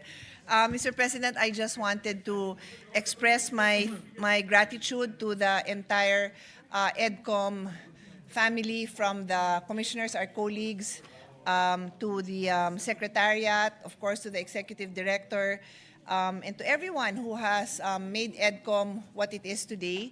They have given invaluable contributions that have helped that not just helped craft the bills, the measures that we have enacted, but have basically been the basis of the measures that we have enacted here. And it has really been, it has been able to provide so much guidance. It is a blessing that our Secretary of the Department of Education came from EDCOM, so it was an easy, it was easier for him to implement. We were together with Senator Joel, Senator Sherwin. Sino original natin? Ako. And Senator Cheese. Yeah, we were the originals, no? But when Senator Angara left us, he took with him all these insights that we learned from EDCOM. So aside from the fact that we have so much faith in him, that's already a given, but we knew that we had equipped him with all the research that he would need and he continues to make use of. So I just really want to express this sense of gratitude for all the work that has been done. And I will take this home. Napakabigat. I don't know if anyone has, this is serious stuff. And I'm pretty sure that what is inside is as heavy and as meaningful as the weight it is, the weight that you can feel. I don't know, this is, what is this? 3 kilos? Anyway, it's a lot of stuff. We look forward to the continuation of the work that was started. We cannot stop because learning is a lifelong process, so EDCOM must continue its work. I would like to have more to say. Unfortunately, I wasn't feeling well and wasn't able to attend. So, hindi na ako mag-iimbento ng insights ko, but rest assured that I will go through this and then I will be posting my observations and my summaries, my own summary of what is contained here, because I think this is very valuable. Thank you, Mr. President. I do believe that our children are in good hands, not just with the Secretary, but with all the work that EDCOM has done. Thank you. Senator Loni Legarda is recognized.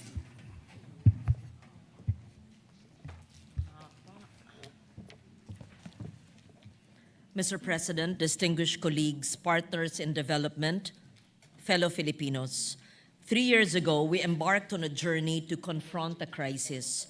Today, I stand before you to declare that we have reached a turning point.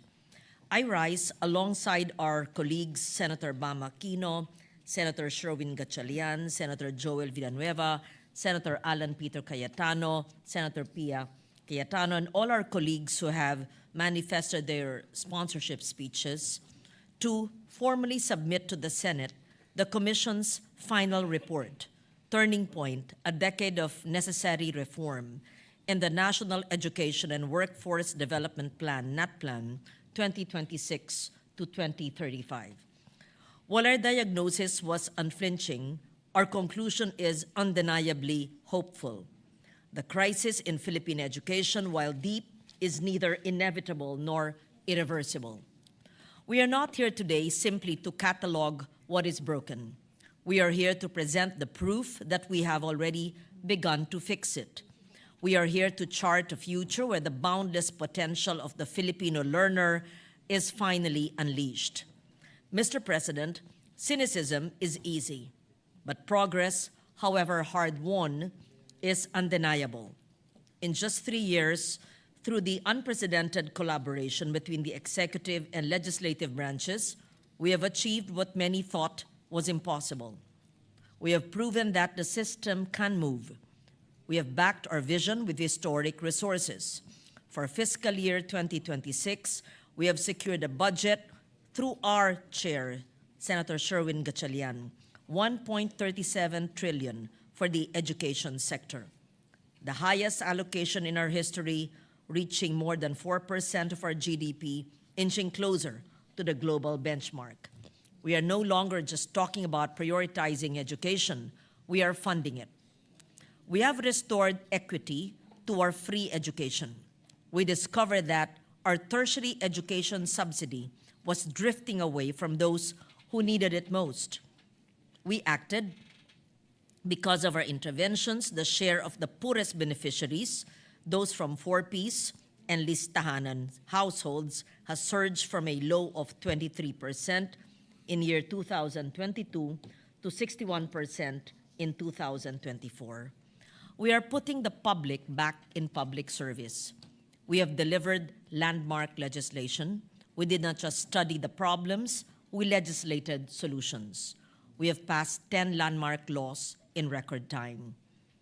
As a chair of the Committee on Higher Technical and Vocational Education, and I've learned from many of the previous chairs, we must highlight the specific findings that affect our tertiary and workforce development sectors.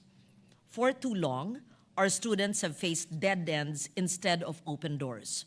We found a system rigid in its credentialing, where a skilled worker cannot easily transition to a college degree, and where a college graduate often lacks the job-ready skills demanded by the industry. We found that TESDA's mandate has drifted.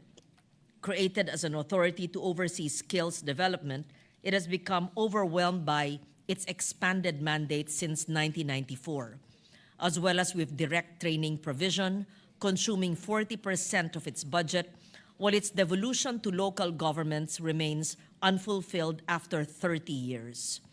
We found a scholarship system that, until recently, failed to target the poorest, with the bulk of funds supporting low-level qualifications rather than the higher-level skills our economy needs. In higher education, we saw a Commission on Higher Education burdened by an explosion of mandates, 164 new laws giving it additional responsibilities since its creation in 1994, transforming it from a policy-making body into a massive financial service provider. We saw a lack of strategic direction, where state universities and colleges expand programs without a unified national plan, with increasingly duplicated programs with local and private colleges and universities.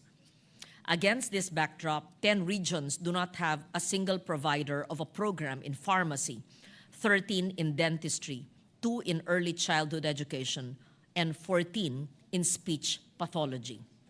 Meanwhile, In TVET, 14% of our trainees complete bread and pastry making and 15% in driving, as industry leaders lament the lack of well-trained workers in manufacturing, healthcare, and digital technology. These are symptoms of an education system that far too long has not been responsive to the needs of our people. However, Mr. President, this report is not a eulogy for our education system. It is a testament to resilience and the possibility of reform. I am filled with optimism for the future of our workforce. In the 19th Congress, we passed the enterprise-based education training framework, addressing many of the bottlenecks faced by the Dual Training System Act of 1994. This is a game changer. We are opening the doors for industries to be co-authors of our curriculum, ensuring that training leads directly to jobs. We are creating a system where diploma is a passport to employment, not a document of uncertainty.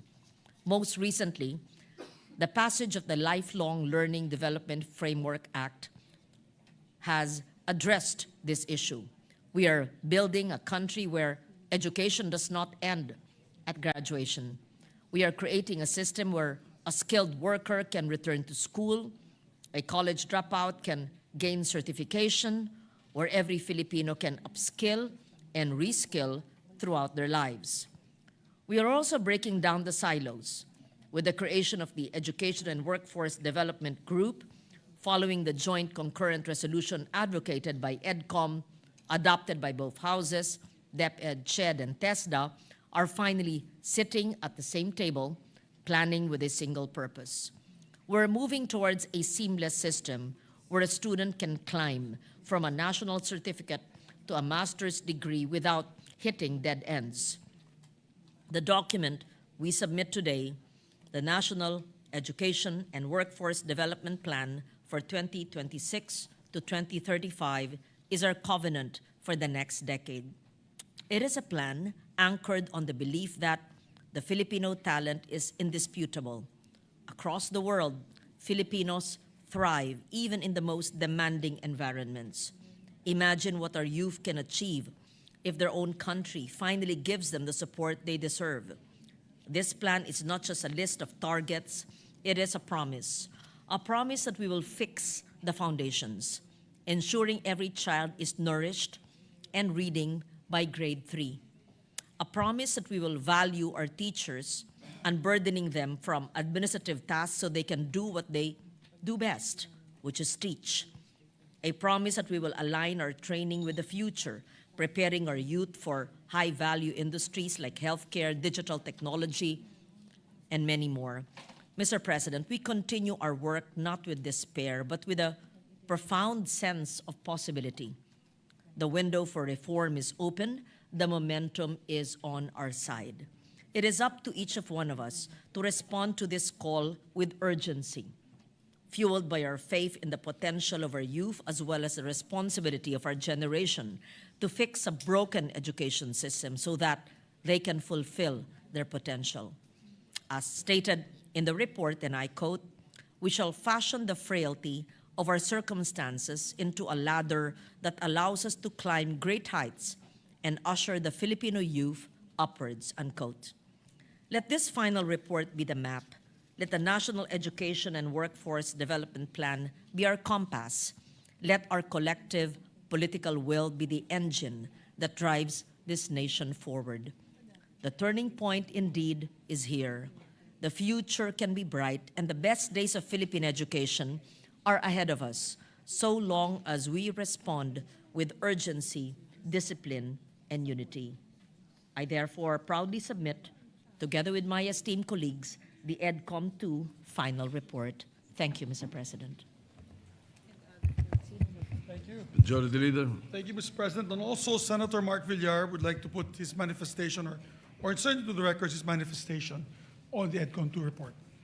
All right, so inserted into the records. Thank you, Mr. President. And I'd just like to put on record my elation I found in page 441 of the report, of the committee report of EDCOM, that they had highlighted the municipality of ours in Bukidnon, Manolo Fortich, under Joman Alba and Mayor Quino, very progressive leaders.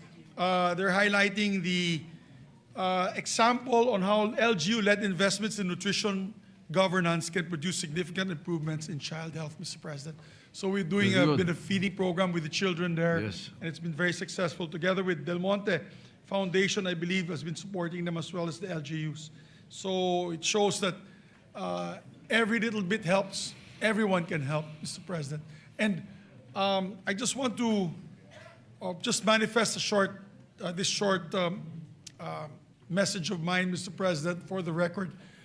Today I read, unfortunately, I think it was a Facebook story, wherein the grade 7, I think it was one of the recommendations of EDCOM, were saying that the grade 7 levels of reading are not actually being done by grade 7.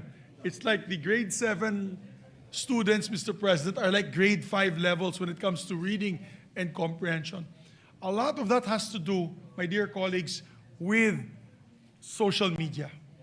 I just watched the news last night. France is going to start, Mr. President, a ban on social media on children below 16 years old. England is about to do the same, United Kingdom. Also, Australia has already done it. I believe France is also going to do it. Mr. President mentioned France earlier. So there are several countries that want to do it, Mr. President. Maybe it's time to study that option, that we should also ban, because I notice even with my youngest son, Mr. President, the argument every night with my wife is trying to sit him down to read the books that he's supposed to read, the novels that he's supposed to read for his English classes. And it is so difficult for them to sit down in one corner to even just read these books that we used to read, Mr. President, when we were younger. Now everything is 30 seconds. Everything in social media is 30 seconds, 30 seconds, 30 seconds. So we're going to have a generation, Mr. President, the next generation, Generation Alpha, who will not be able to concentrate and be able to solve problems because they just want quick fixes, all quick fixes, Mr. President. Something that we should study further in this chamber. Maybe we could lead on that, Mr. President. I believe these first world countries are doing something right with this ban on social media on children, Mr. President. So I'd like to congratulate EDCOM too on their final report and say a job well done, Mr. President. Therefore, with that, I move that we suspend session for a few minutes to have a photo opportunity with these men and women of EDCOM 2 who really worked hard, all the stakeholders who worked hard to make this happen. And maybe a prayer, Mr. President, a prayer that government will actually follow through with all these wonderful recommendations, comprehensive recommendations made by the committee. Thank you, Mr. President. Yes, we will do so. Again, congratulations. And the session is suspended for 1 Senate minute.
It's okay. Gusto mo mag-second additional? Huwag muna. Wag na. Hindi na. Wag na. See, session is resumed. Thank you, Mr. President. Mr. President, may we recognize our distinguished colleague, Senator Rafi Tulfo, to avail of the privilege hour. Senator Rafi Tulfo is recognized for the privilege hour. Thank you, Mr. President. Distinguished colleagues, I speak before you today on a matter of personal and collective privilege. I would like to raise an alarm regarding the continued dredging activities in our country. Di po kakayanin ng konsensya ko na manahimik sa bagay na ito dahil kinabukasan ng ating kalikasan at ng industriya ng pangingisda ang nasa peligro. Mr. President, with almost 10% of the world's coral reefs, large swaths of mangrove forest, and more marine protected areas than any other country, the Philippines is considered the center of global coral ecosystem biodiversity. As such, our coastal waters serve as a source of livelihood of 1.9 million registered small-scale fishers and their families. These small-scale fishers catch nearly half of the Philippines' fish supply. Furthermore, the Philippines fisheries sector generates more than 3.3 billion pesos a year. I cannot overemphasize the need to protect this industry, not just for the livelihood of our fisher folks, but for our food security as a nation. Kaya para na po akong sirang plaka pagdating sa dredging. Ang daming committee hearings at budget hearings na kwenisyon ko po ang ilang dredging activities. Nagsimula po ito nung lumapit sa aking opisina ang ilang concerned citizens ng Zambales na naalarma sa tuloy-tuloy na dredging activities na sinasagawa sa kanilang bayan. Nasisira po ang kanilang dalampasigan na dating dinadayo ng mga turista. At ang marine ecology ay apektado kaya damay pati ang fishing livelihood. Before the production of bangus and bangus fish fry provided local fishing communities with earnings of at least 5,000 to 13,000 pesos per day for fishers. But the quality of the water and the marine habitat has changed and their harvest has been affected. Ang sinasagawang dredging doon ay protektado ng LGU ng Zambales, kasamang DPWH at naaprubahan ng DNR bilang river restoration noong 2021 pa daw. Pero bakit nasa dagat na ang mga dredging vessels? Bakit naghahakot na lang sila ngayon ng buhangin? Bakit hindi matapos-tapos ang river restoration? Sa tingin ko po, hindi na ito river restoration kasi mismo ang provincial government ng Zambales ang nagmamalaki at nagmamayabang na ang main source na income nila sa kanilang probinsya ay ang dredging at quarrying. Pagkatapos po ng Zambales, sunod-sunod na ang mga lumapit sa akin na reklamo tungkol sa dredging. Sa Mamburao, Occidental Mindoro, pareho po ang kwento. The dredging is allegedly for river restoration by the provincial government to prevent flooding.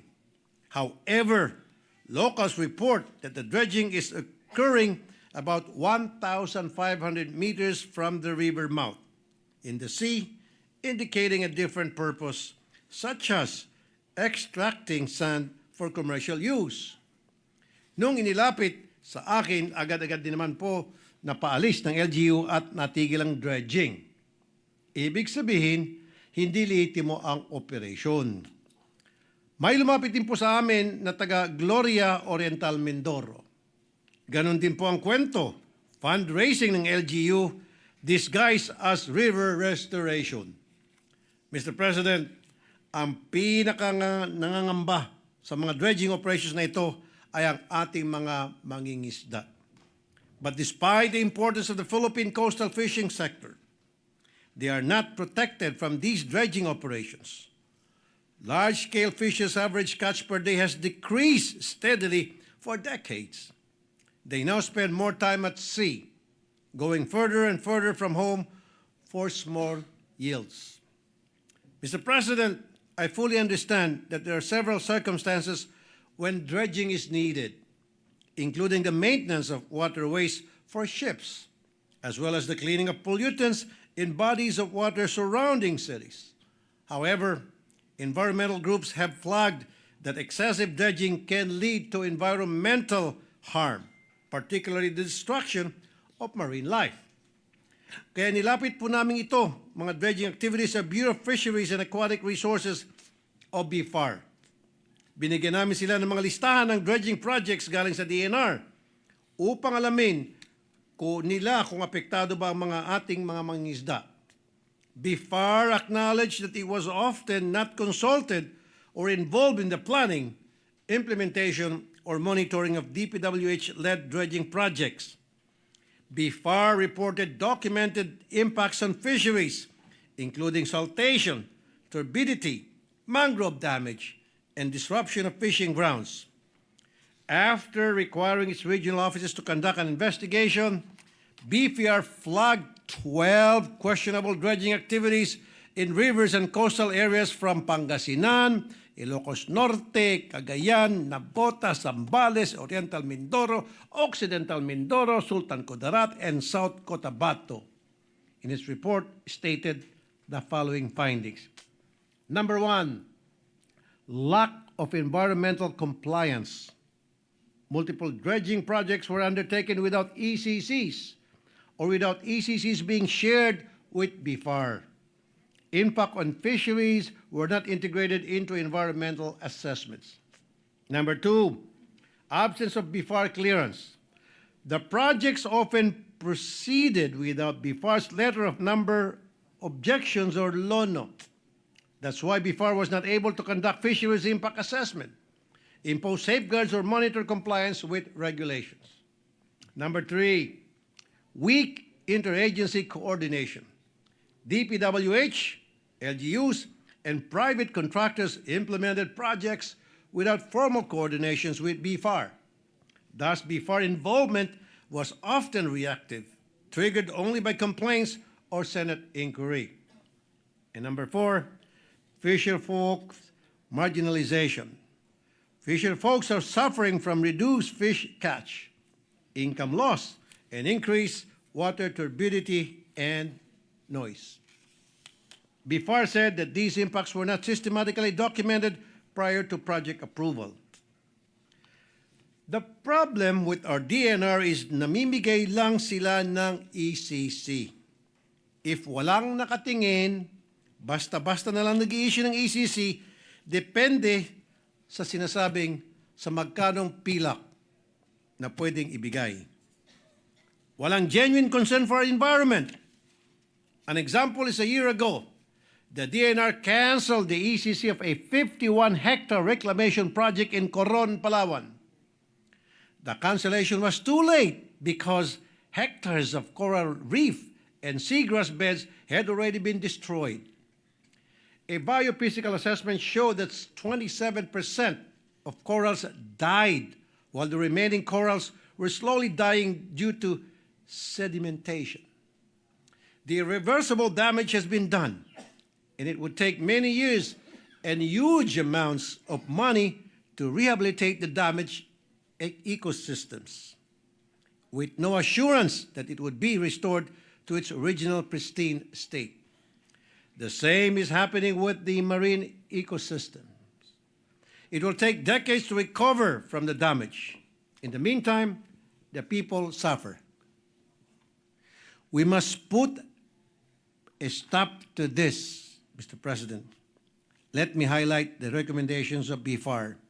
Number 1, there must be a mandatory BFAR clearance before dredging. Number 2, interagency coordination with DPWH and DENR. Number 3, fisheries impact assessments as part of environmental studies. And number 4, joint monitoring enforcement.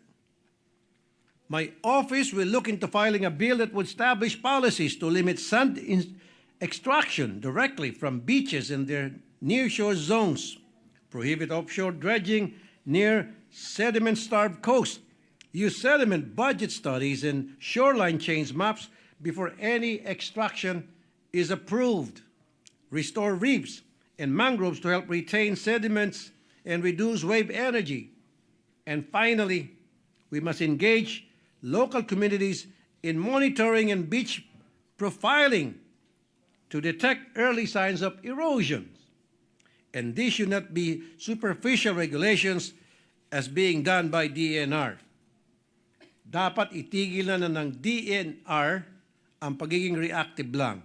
Dapat po ay proactive. Hindi yung maghihintay lang kung may magreklamo. We have a relatively new DNR Secretary, Secretary Popoy Lutilla. I worked well with him nung sa Department of Energy pa po siya. I hope that he is genuinely for the environment, di tulad nung nakaraang Secretary. That he is protecting our future for the next generation. Because when it comes to our environment, what's done is done. The only remedy we have is prevention. I hope for the support of my colleagues. Thank you, Mr. President. Majority Leader, we see the hands raised by Senator Erwin Tulfo and then Senator Loren Legarda. Senator Erwin Tulfo was first. You're recognized. Thank you, Mr. Chair. With the indulgence of Senator Loren Legarda. Pinapahayag ko po ang aking buong suporta at pakikiisa sa mga mangingisda ng Zambales na nagpahayag ng seryosong pangamba kaugnay ng patuloy na dredging operations sa kanilang mga baybayin na malinaw po na nakaapekto sa kanilang kabuhayan at sa kalusugan ng ating yaman dagat. Kung papahintulutan po nating magpatuloy ang ganitong mga gawain, wala nang malinaw na pananagutan. Mabibigo po tayong tuparin ang ating tungkulin ay pagtanggol ang kapakanan ng mamayan at ang karapatan ng sambayanan sa balanced and healthful ecology na malinaw na itinakda ng ating saligang batas. Umaasa po ako na tinatawagan ng pansin ang Department of Environment and Natural Resources. Galaw-galaw naman po dyan at kumilos, baka kayo po ay ma-stroke. Ang dami na po nating mga problema, ang dami pong mga issues. Patungkol po, lately dito po sa Cebu, na gumuho po. Hindi ko po maintindihan bakit pinayagan na magtayo ng isang gusali. Sa likuran nito ay isang gabundok na basura kung saan marami po ang namatay. And before that, Mr. President, yung problema din po dito sa Sierra Madre, hindi pa po nagagawa ng solusyon. Patuloy po ang pagkakalbo ng ilang mga minahan dyan sa lugar na yan. At marami pa pong iba, Ginoong Pangulo. Kaya po, panawagan ko po sa DNR na kumilos na bago mahuli ang lahat. Ganon din po, umaasa po ako sa ating Senate Committee on Environment na matutukan po ang usaping ito. Maraming salamat po, Mr. President. Senator Loren Legarda is recognized.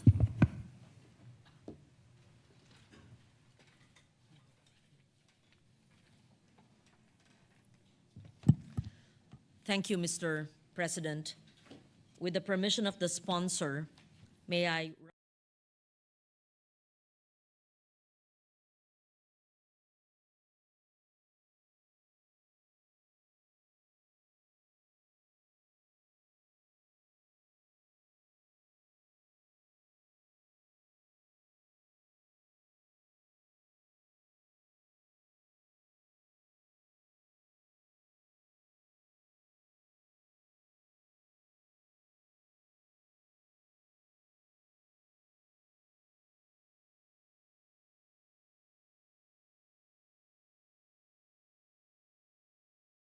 of livelihoods of our small fisher folks who depend on healthy nearshore ecosystems.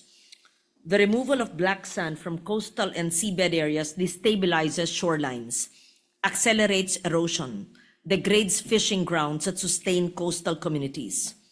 Fishermen experience declining catch and are forced to venture farther out to sea, incurring higher costs and greater risk while families face income loss and food insecurity. Coastal ecosystems that once served as natural buffers against storm surge and flooding are weakened, exposing nearby communities to greater harm during extreme weather events. Given this impact, the government must be steadfast in ensuring that activities involving black sand extraction are totally prohibited. The environmental and social cost far outweigh any claimed economic benefit, particularly when these activities compromise our food security, disaster resilience, and the long-term sustainability of our marine resources. Accountability must extend beyond private operators. Local government units that allow, tolerate, or fail to prevent these activities within their jurisdiction should be held to account. I therefore support the full investigation, firm legislative and regulatory action to prohibit black sand mining and the imposition of responsibility on all parties involved, including public officials who have allowed these practices to persist. The Senate must act decisively to protect our coastal communities, uphold environmental stewardship, and affirm that our natural resources are held in trust for the Filipino people. So I would like to extend and convey my support to the good sponsor for having brought this to the Senate's attention today, because according to Oceana, an international organization focused on oceans, around 98% of Philippine coral reefs are under threat, and about 70% are high to very high risk due to climate change, overfishing, and coastal pressures, underscoring the need for urgent protection. You mentioned about dredging, we talked about black sand mining, even coral reefs, which are the home, the ecosystem of the fish that our fisher folks catch for their daily needs, is at risk as well. Ako po ay nakikiisa sa inyo sa pag-imbestiga ng lahat ng nagaganap na illegal na dredging o maski legal na siyang nakakasira sa ating ecosystem at nakakaapekto sa kinakain ng ating mga mangingisda. Binanggit din ni Senator Erwin Tulfo ang pangangailangan sa pagsiyasat, gaya ng sabi nyo, bagamat tama ang dredging sa ibang bagay. Of course, riverbeds sometimes have to be dredged, lakes have to be dredged. But what Senator Erwin Tulfo mentioned na hindi lang to environmental aspect, o kayo ba ang nagbanggit? I don't know which Tulfo mentioned this, but it must have a BFAR clearance as well, because it may be environmentally legal, but what if it affects our food from the ocean? So kailangan po ay maliwanag na koordinasyon ayon sa siyensya, ayon sa pagkain, ayon sa hinuhuli ng ating mga mangingisda. I recall there's this group in Zambales. I'm not sure if it's the same group that has been asking you, that has been complaining about black sand mining. I brought it up several times to the DNR, but they claim that the group complaining do not belong to that area or do not own the land. And they said that this black sand mining is part of the dredging operation to improve the ecosystem. So it's not clear to me. And whether the people complaining have a valid legal title to the land is beside the point. Ang mahalaga ay nakakasama ba, at binanggit pa sa akin ng grupong kausap natin ay Chinese vessels daw ang kumukuha ng black sand doon at dinadala kung saan. What part of Zambales is this? Not sure, yes. Yeah, it must have been the same group. So, ang pangangalaga sa ating mga coastal ecosystems, iba pa ang pangangalaga sa ating mga bakawan at ating mga mangroves, ang pangangalaga sa ating coral reefs na bahay ng ating mga isda. Ang dami-daming dapat alagaan, bantayan, and I agree with you that the DNR and the local governments must not be reactive. Hindi lang pag nawasak na, pag meron ng pumasok na mga barko, pag sinisira na o kinuha na, doon lang mag-iimbestigasyon. It must be protection and prevention rather than curative and investigation.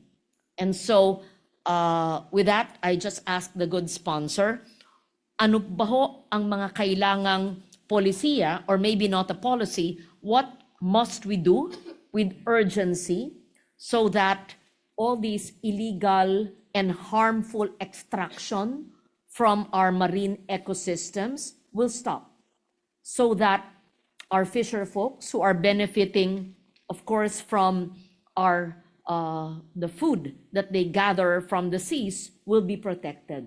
Ano po ang inyong rekomendasyon? Thank you, Mr. President.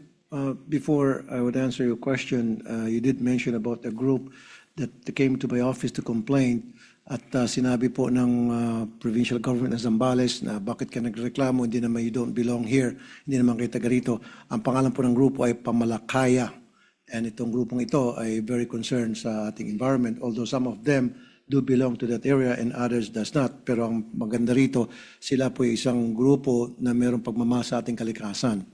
Now, in answer to your question na ano pong dapat gawin, ang nangyari kasi every time na meron pong mga dredging operations, wala pong coordination ang DNR sa BIFAR. Very important po yun na sana bago magkaroon ng dredging operations kahit sa ang parte ng Pilipinas, it involves dredging sa whether sabihin nila river mouth, and then later on naman, cover up lang nila yon. Ang target talaga nila, black sand like you said, then yung sa dagat na, and then naapektuhan yung mga coral reefs. Dapat merong letter of no objections from the BIFAR. Ang nangyari kasi more often than not, sila po ay gumagawa ng dredging at wala man lang paalam o coordination with BIFAR. At ang masama pa nito, itong mga nagde-dredge, gumagawa ng dredging, black sand, mga Chinese vessels, tama po kayo, at yung mga buhangin natin dito, yung mga black sands dito, dinadala sa China. So kinukuha na nila yung West Philippine Sea, pati ba naman yung mga buhangin natin, kukunin pa rin nila.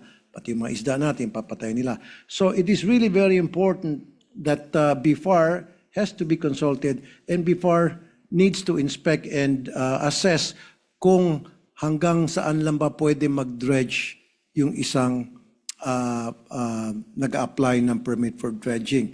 Pero ang nangyari sa ngayon, Mr. President, BIFAR is not even being consulted o kahit man lang isaalang-alang nila na sana kausapin, because BIFAR is the lone agency that knows better when it comes to the environment, when it comes to our fisher folks, na kapakanan natin mga fisher folks, and of course, yung mga laman dagat kung sa ika nga nila. Thank you, Mr. President. Thank you very much for that statement. May I add, Mr. President, that reported black sand mining sites in the country would be in provinces but not limited to in Leyte, Cagayan, Pangasinan, and Zambales, according to reports. And it also suggests there is a report that the DNR classified the environment impact study for the Zambales dredging project under a department order way back in 2019 as a non-environmentally critical project. So I'm not sure why the DNR keeps on saying it's a non-ECP, yet research from marine organizations say that dredging at the river mouth may have caused the erosion in those areas. So these were old studies, but it's still relevant up to now. And in May this year, I understand that there was an investigation into claims made by the NICA, the National Intelligence Coordinating Agency, that the sand used, I'm not certain, but this is a report, in China's reclamation projects in the West Philippine Sea may have been sourced from our nation's coastal areas. So I also understand that there's a bill pending in the House of Representatives that prohibits black sand mining. I'm not sure if we have a counterpart here. Just so that we all understand, black sand mining extracts valuable minerals like magnetite and zircon from black sand deposits on beaches or riverbeds, often found near volcanic areas, but this is highly controversial due to severe environmental damage, including coastal erosion, flooding, ecosystem destruction, and land subsidence, leading to widespread illegal operations in the Philippines. And communities suffer loss of livelihood and increased vulnerability to natural disasters. And so I would join Your Honor in an investigation, not just with the DNR as resource, but perhaps the Pamalakaya and even militant grassroots organization who know the situation in the far-flung rural areas, especially in marine areas, marine protected areas. Yeah, thank you, Mr. President. That's why sa next hearing sa environment, gusto ko pong ipatawag yung mga taga-DNR para we'll conduct an audit as to the numbers of dredging operations nationwide, and if these dredging operations, sila ba ay kumuha ng tinatawag na letter of no objection sa BFAR, kasi nakasad naman sa kanilang administrative order number 2022-02 na sa lahat ng dredging operations dapat, especially kung involved sa dagat, kailangan merong coordination sila sa BFAR, kumukuha sila ng letter of no objection. Now, ang pagkakaalam ko po, karamihan sa mga dredging operations, walang letter of no objections kinukuha ang DNR sa BFAR. Thank you, Mr. President. I will stop at that because the questions are endless, and I will join you in the hearing. And we would want the DNR and the BFAR to submit preliminarily a list where there is black sand. I only had 4 provinces. Saan pa may availability ng black sand at saan may ongoing legal dredging ng black sand, at ano ang basihan ng kanilang ECC, and what is the impact to our fisher folks and to coastal erosion that negatively or adversely impacts on the fish or whatever catch is available in that area. And perhaps you could also involve or include the UPMSI, the Marine Science Institute, very credible academic institution. So thank you for bringing this up once again. I join you in this shared advocacy. Thank you, Mr. President. Thank you, Mr. President. For the permission of the senators, Senator Lacson is recognized to interject. Thank you, Mr. President. With the permission of the sponsor and the gentle lady from Antique, very quickly, Mr. President, in other words, triple whammy effect sa ating bansa ito. Number 1, environmental, because nasisira nga yung ating coral reefs and everything. Number 2, economic, kasi yung ating livelihood ng mga fisher folk. And number 3, security. Kasi yung kinukuhang sand, kinukuhang lupa, binibigay pa natin sa China para mag-reclaim, maggawa ng mga artificial islands, no? Para andito na lang sila sa tabi natin, tabi-tabi. So I just want to put that on record, Mr. President, for the consideration of the sponsor when he calls for a committee hearing to confront the DNR officials and other personalities involved. It's all driven by greed, Mr. President. No? Hindi na inisip yung, never mind the environment, probably, pero yung security aspect, that's, well, I could say this is tantamount to treason because you're aiding a foreign country which is actually a threat to our national security. Thank you, Mr. President. Yes, Senator Risa Ontiveros recognized. Salamat po, Mr. President. Just a brief manifestation ng pagpapasalamat sa nag-deliver ng privilege speech, at intention ko pong sumama din kay Senator Loren at sa ating Senate President Pro Tempore na lumahok dun sa pagdinig na gaganapin dun sa speech ng good gentleman mula sa Isabela. Dahil po equally dun sa ecological, economic at saka security consideration. Salamat po, Mr. President. Thank you. Thank you. Senator Tulfo, the Majority Leader. Thank you, Mr. President. Mr. President, I move that the speech and all the accompanying manifestations and remarks and discussions of our colleagues be referred to the Committee on Environment and Natural Resources and Climate Change. I so move, Mr. President. Any objection? Hearing none, so referred. And with that, we'd like to complete the election of members of the committee so that they can have a hearing right away, Mr. President. Pursuant to Rule 10, Section 13 of the Rules of the Senate, I move to elect the following committee members. For the Committee on Environment, Natural Resources, and Climate Change, on the part of the majority, Senators Pia Cayetano, Senator Erwin Tulfo, Senator J.V. Ejercito, Senator Risa Ontiveros, Senator Wing Gatchalian, Senator Manuel Lito Lapid, Senator Lauren Legarda, Senator Pangilinan, Senator Mark Villar, and Senator Bam Aquino. I so move, Mr. President. Any objection? Hearing none, motion's approved.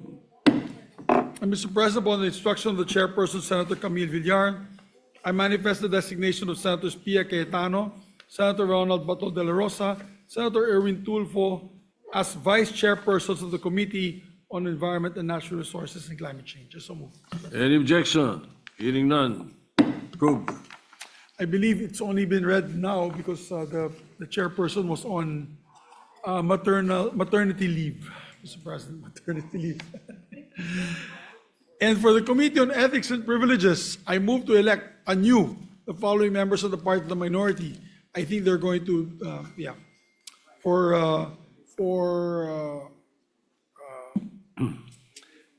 they replaced the members because of the conflict of interest, because I think the two members that were there, I think have cases, Mr. President. So Senator Amy Marcos will replace Senator Batol de la Rosa and Senator Rodante Marcoleta, Vice Senator Joel Villanueva. I so move, Mr. President. Any objection? Hearing none, motion's approved. And I believe the chairperson of the Committee on Ethics, Senator J.V. Ejercito, would like to also make a manifestation on his chairmanship or the committee, Mr. President. Senator J.B. Ejercito is recognized. Thank you, Mr. President. Dear colleagues, I rise on the matter of personal collective privilege. Gross neglect of duty is defined by the Supreme Court as, let me quote, the failure to give proper attention to a required task or to discharge a duty characterized by want of even the slightest care or by conscious indifference to the consequences insofar as other persons may be affected or by flagrant and palpable breach of duty. It is the omission of that care which even inattentive and thoughtless men never fail to give their own property. In case involving public officials, there is gross negligence when a breach of duty is flagrant and palpable. End of quote. Would there be a gross neglect of duty if we are faithfully following established rules of this institution? Maring gasgas na sa maraming ngunit nananatiling angkop na sabihin na we are men and women of the law. And as lawmakers, we do our business within the bounds of our rules that govern us.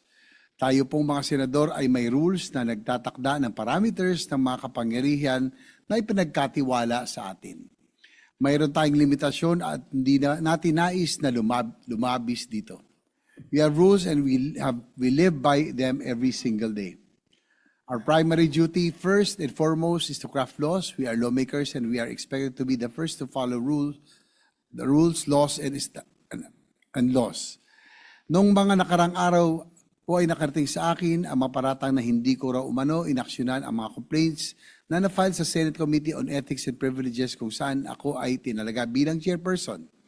I have even received an ethics complaint filed against me in my capacity as the committee chairperson. Sabi ko nga po, everyone is entitled to their own opinion and is free to file a complaint against anyone they feel they are aggrieved by. This is how democracy works. Ngunit para sa hindi pamilyar sa proseso ng ating trabaho sa lehislatura, marahil ay maari talagang mabuong iba't ibang mga haka-haka at akusasyon. You see, the status of the Committee on Ethics is largely due to a chain of events.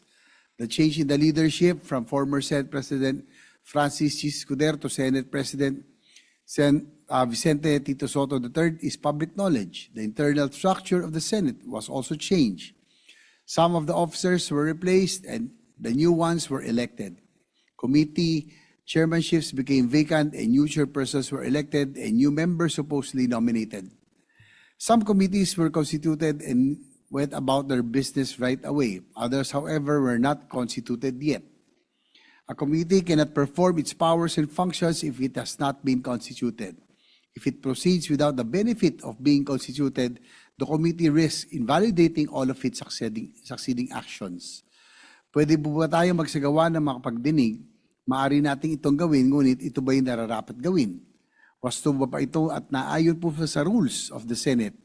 Nakatali po ang ating mga kamay, nakatali po ang kamay ng chairman. Nakagapos po tayo sa prinsipyo at patakaran ng ating sinusunod. For as long as it remains unconstituted, the committee is likewise unable to adopt its own rules which shall govern its procedures and all the technicalities that come with it. The rules observed by the Committee on Ethics and Privileges of the last Congress do not automatically carry over to the present Congress. Under long-standing parliamentary practice, each newly constituted Congress begins as a separate, distinct body. Consequently, all committees must first be formally organized and their internal rules must be expressly presented, deliberated upon, and adopted by their members. It needs to be approved and adopted during the organizational meeting of the committee by its members from the 20th Congress. This includes the marking of the case numbers of the complaints filed, which my office has arranged and kept in the order they were stamped received. Sa kasalukuyang estado ng Committee on Ethics, ang maximum na pwede nitong gawin ay tumanggap ng complaint na maaring paningin ng ilan ay minimal. Binabasa at pinag-aaralan natin ang mga complaints na ating natatanggap at binibigyan natin kaukulang aksyon sa sandaling legal ng makapagsasagawa ng mga pagdinig ang Committee on Ethics. Isa lamang po ako sa 24 na miyembro ng 20th Congress. Hindi ko maipipilit kung sino man ang sa aking makasamahan na maging kasapi ng kahit na anong committee. Malaya silang tumanggap at tumanggi sa anumang nominasyon. I understand very well that deciding to be a member of this committee could take some time. Sa committee ito, mas marami kang magiging kaaway sa ating mga kasamahan kaysa magiging kaibigan. Mahirap pumagitna, ngunit tinanggap ko ang hamon. Kung 23 ang kasamahan ko rito sa plenaryo, ito ay lahat sila ay kakasuhan, doble nito at 46 agad ang panig na mabubuo. Sa bawat isang senador na kakasuhan, may isang panig na magagalit at pagtanggap ng komite sa inaing reklamo. Months later, the budget deliberations came and the focus of everyone in this August chamber was to cleanse the budget process and rid it from possible traces of corruption. I strongly agreed to this and I actively participated likewise in the process. Meanwhile, the Committee on Ethics remained unconstituted still because the complete members have not yet been elected in plenary. Sa kasamaang palad po, nung kasagsagan ng pagtalakay at debate sa 2026 budget sa Bicameral Conference ay tinamaan po ako ng sakit. Na-hospital po ko ng halos ilang linggo, ngunit pinilit ko pa rin na natin makadalo sa iba't ibang mga hearing via teleconference. At sa sandali po na pinayagan ako ng ating doktor ay agad ako dumalo sa YCAM. Hindi ko po binabanggit ang aking pagkakasakit upang magdahilan o iabsuelto ang aking sarili mula sa mga bintang laban sa akin. Wala naman din pong magagawa ang aking karamdaman para mapuno ang kakulangan sa kasapian ng Committee on Ethics. Ang gusto ko lang pong bigyan din ay sa kabilang ng pagkakasakit, hindi naman po tumigil ang aking committee sa pagtanggap ng mga reklamo. At kung constituted naman po ang committee ay naaksyonan po natin ang mga complaints na natanggap. At kung naaprubahan ng mga magiging member ng Ethics Committee, akin pong imumungkahan sana na first in, first out policy. It is not my sickness that limited the work of the Committee on Ethics, but its non-constitution due to incomplete membership that can only be remedied during plenary. Before the BICAM of the 2026 budget, the session was suspended and the time ran out. And time clearly is beyond our control in the same very way that a senator's willingness to become a member of the Committee on Ethics is beyond my control. At the risk of repeating myself, I wish to emphasize the Committee on Ethics cannot proceed if it is not constituted. Its constitution is dependent upon the completion of the roster of members. As chairman, I cannot exercise powers that I do not possess and have yet to exist. How can I grossly neglect a duty that is not yet there? Logic dictates one can only give one has. Therefore, I cannot neglect to fulfill something that has not yet been bestowed upon me. To accuse me then of grossly neglecting my duty is also grossly illogical. In being accused of neglecting my duty as chairperson of the Committee on Ethics, I am being pressured to act beyond what is lawful. Is it acting beyond the powers bestowed or delegated in itself gross neglect of duty, our duty to abide by our rules? Is it arrogance and abuse of power? The chairmanship of the Senate Committee on Ethics and Privileges was something that this humble representation did not choose or ask for. It was entrusted upon me by the current leadership of the Senate. Each of the committees has its own chair who facilitates and presides over its business and concerns. No matter how hard or easy such a duty may seem, we try our best to perform our mandate to the highest possible standards one could give. Kung ibang komite ng Senado ay pinag-aagawan at paunahan ang hiling na makuha, walang marahil ay may gusto na pamunuan ang Committee on Ethics. Ngunit tulad ng ibang komite, inialok ito sa isang senador na nakikita ang liderato na pinakaamkop at katanggap-tanggap na humawak nito. Kung bakit akong napili mag-chair ng Committee on Ethics ay tanging si Senate President Soto at kayong mga kasamahan ko na lamang ang makakasagot. I am chairing the Committee on Ethics at the pleasure of all of you, my colleagues, and I could give it up anytime. It is to your trust and confidence that I was elected to such a post, and the moment you lose it, I am more than willing to relinquish. Nais ko pong ipaubaya sa inyo, Ginoong Pangulo at makasamahan, ang kapalaran ng Chairman ng Committee on Ethics and Privileges. I trust your wisdom and expertise in handling such extraordinary situations.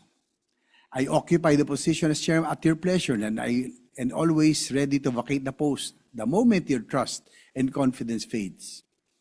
Delicadeza is something I value and take pride in. Now, Mr. President, if this august body still wants me to head the Senate Committee on Ethics and Privilege, since the membership has been completed yesterday, I would like to inform the Chamber that we are in the process of reviewing the rules of the committee adopted last Congress. Once we are done with our review, we will furnish everyone a copy of your comments and possible additional inputs.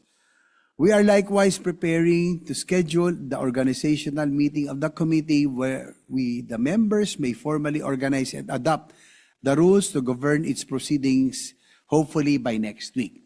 We plan to do this with utmost respect for the processes, established rules, and traditions of this institution, in faithful fulfillment of our mandate without any gross neglect of our duty. Maraming salamat po at pagpalain po nawa tayong lahat.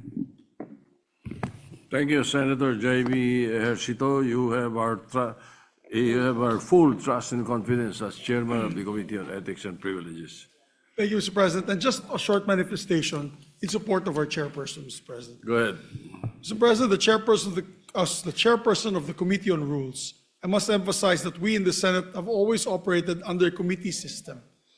And this system is bound by a set of rules. This is to ensure that all measures, or in this case, the case of the Ethics and Privileges Committee, are properly dealt with. Kailangan pong maintindihan ng lahat ng nakikinig po na yun, a committee must first have a complete membership before it can be organized and conduct a hearing or meeting. As you know, even to this last minute, we had to change members of the Committee on Ethics. Kaya hindi po mabuo yung committee at hindi po sila makatawag po ng isang hearing. So, let me repeat, kailangan po maintindihan ng lahat ay kailangan kompleto po ang membership ng committee to be organized and conduct a meeting. For the Ethics and Privilege Committee, we did not complete the membership until today, this afternoon. And sure enough, Senator JV is already looking forward to calling for a hearing by next week. I say all of this, rather, Mr. President, to ease the concerns of the committee's chair's supposed negligence as brought about by some complainant. I assure our people that everything has been proceeding in order and keeping with the rules of the Senate. And we trust that Senator JV will continue to uphold the Senate rules as the Ethics Committee is now empowered to proceed with its functions. He is also the best candidate and best person for the job, Mr. President, because he's the reluctant candidate. He didn't want this position from the very beginning, but he's willing to take the sacrifice, make the sacrifice to make sure that each and every one of us will be following the rules and procedures and ethical standards of this great institution. So we thank him for that, Mr. President. Mahirap pong maging chairman ng ethics. Marami pong tumanggi dito, pero siya, being reluctant that he is, we had to convince him, and he gladly agreed to take the job, especially now that there are pending cases on this issue. We trust him and fully support him, Mr. President. We give him our 100% support. Maraming salamat, Mr. President. All right, thank you, Majority Leader. And Mr. President, last item on the agenda, since we already can approve this on second reading with the permission of everyone, including those proponents who proposed amendments, I move that we consider for amendment, Mr. President, Senate Bill number 1509 under Committee Report number 13. So, Any objection? Hearing none, consideration of 1509 is in order.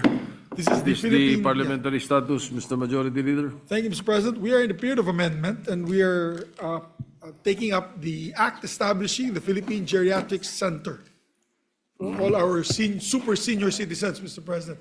So, maraming matutulungan itong centers na ito. Mr. President, Of may we course. recognize Senator Risa Ontiveros. Senator Risa Ontiveros is recognized, the principal sponsor of the measure.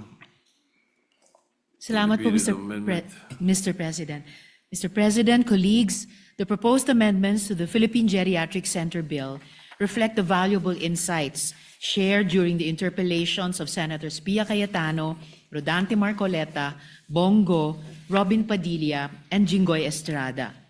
These amendments ensure that the PGC will not only serve as a tertiary specialty hospital for our older persons, senior citizens, and the elderly, and our aging population, but also function as the apex of an integrated, inclusive, coordinated, and sustainable geriatric care system.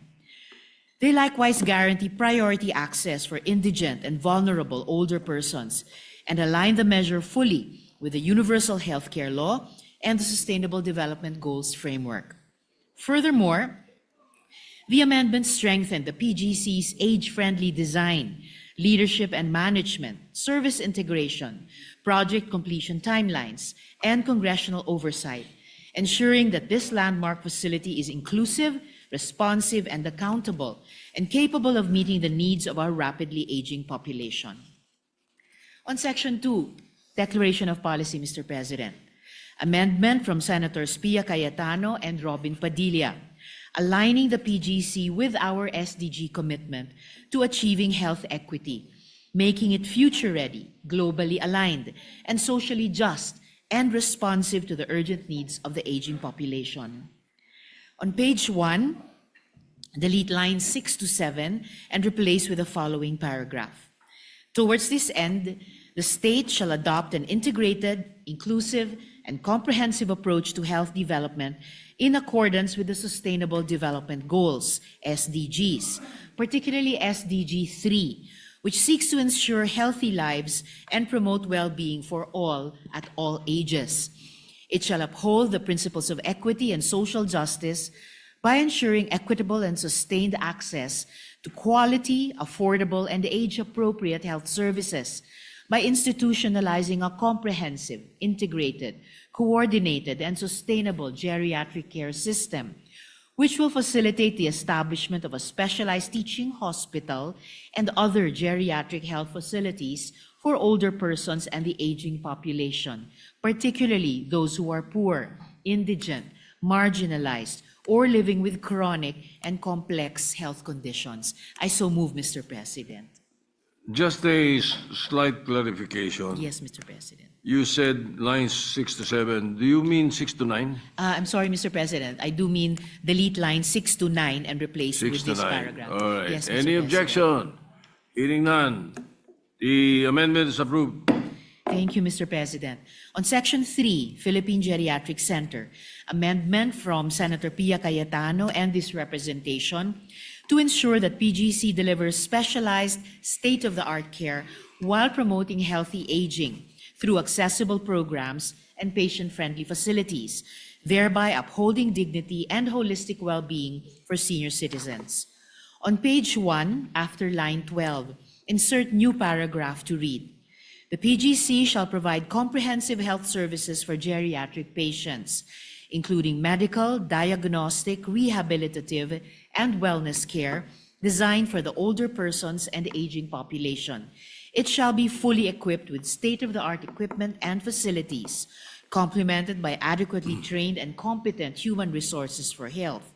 It shall likewise promote healthy aging through creation of age-friendly programs and facilities." I so move, Mr. President. Any objection? Hearing none, the amendment is adopted and approved. Thank you, Mr. President. On Section 4, Purposes and Objectives, amendment from Senator Pia Cayetano and this representation to strengthen coordination between and among PGC, national government agencies, local governments, and other stakeholders.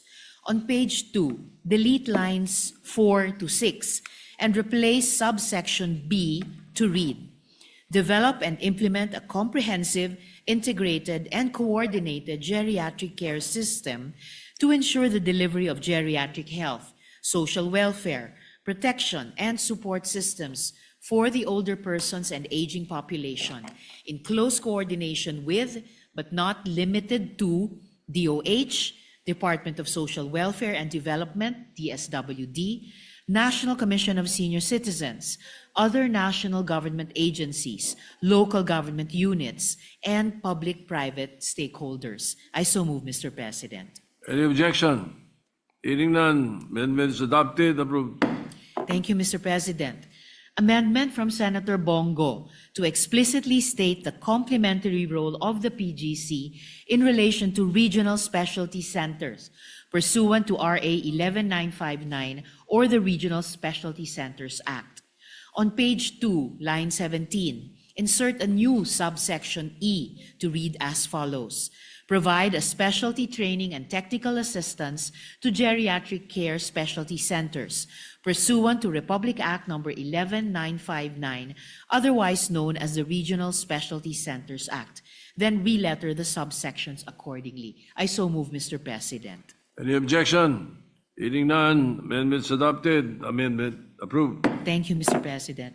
Amendment from Senator Pia Cayetano to encourage shared public and private partnership in the implementation of the PGC law. On page 2, after line 23, insert a new subsection G to read as follows: "Foster linkage and alignment with the private sector for public-private partnerships in accordance with existing laws, rules, and regulations." Then re-letter the subsections accordingly. I so move, Mr. President. Any objection? Hearing none, approved. Thank you, Mr. President. In new Section 5, Age-Friendly PGC Site and Facilities, amendment from this representation in response to the concerns of Senator Pia Cayetano to ensure that PGC will be compliant with internationally recognized principles on age-friendly amenities and facilities. On page 2, between lines 23 and 24, insert a new Section 5 to read as follows: Section 5, Age-Friendly Philippine Geriatric Center Site and Facilities. The Philippine Geriatric Center, PGC, shall be designed, constructed, equipped, and operated as an age-friendly health facility that ensures the safety, accessibility, comfort, dignity, and independence of geriatric patients with appropriate support for their families and carers. The PGC shall comply with existing accessibility laws and national building standards and shall provide, at a minimum and as far as practicable, A, barrier-free and universal design features, B, senior-friendly patient rooms, wards, outpatient areas, and common spaces that reduce fall risks and support mobility, orientation, and infection prevention. C, accessible spaces for family members and carers, including accommodation and lodging for relatives and caregivers of patients requiring long-term care. D, facilities for long-term care, rehabilitation, memory care, palliative, and end-of-life services. E, accessible diagnostic, pharmacy, and support service areas. F, areas for health promotion, rehabilitation, mental health, social engagement, and recreational activities, including open spaces such as parks and walkways with trees and greenery. And G, disaster resilient and climate responsive features addressing the needs of older persons. The Department of Health, DOH, shall ensure continuous compliance with this section and upgrade accordingly, pursuant to internationally recognized principles on age-friendly and elder-sensitive health facilities. Then renumber the succeeding sections accordingly. I so move, Mr. President. Any objection? Hearing none. Amendments adopted. Thank you, Mr. President. On new Section 6, Organizational Structure and Staffing Pattern, amendment from Senator Bongo and this representation prescribing the qualification of the Medical Center Chief of the PGC. On page 2, line 27, after the word regulations and the period, insert a new sentence to read as follows. The PGC shall be headed by a medical center chief, who shall be a duly licensed physician with demonstrated experience and competence in geriatric care and in hospital administration and management. I so move, Mr. President. Any objection? Hearing none. Adopted. Approved. Thank you, Mr. President. On new Section 7, coordination with and assistance from other government agencies. Amendment from Senator Bongo and this representation, recognizing the continuing role of the JRRMMC, NCGH, vis-a-vis the program, vis-a-vis, or in terms of the program and service development. On page 2, line 29, after the word DOH and the comma, insert the words, the Jose R. Reyes Memorial Medical Center, National Center for Geriatric Health, JRRMMC-NCGH, and a comma. And on the same page, line 32, replace the word elderly with the words older person and the aging population, so that the new sentence will then read as follows. The PGC shall collaborate with the DOH, the Jose R. Reyes Memorial Medical Center, National Center for Geriatric Health, JRRMMC-NCGH, the Philippine Health Insurance Corporation, PhilHealth, and the National Commission of Senior Citizens, NCSC, in the development, implementation, and continuous improvement of programs and services for the older person and the aging population. I so move, Mr. President.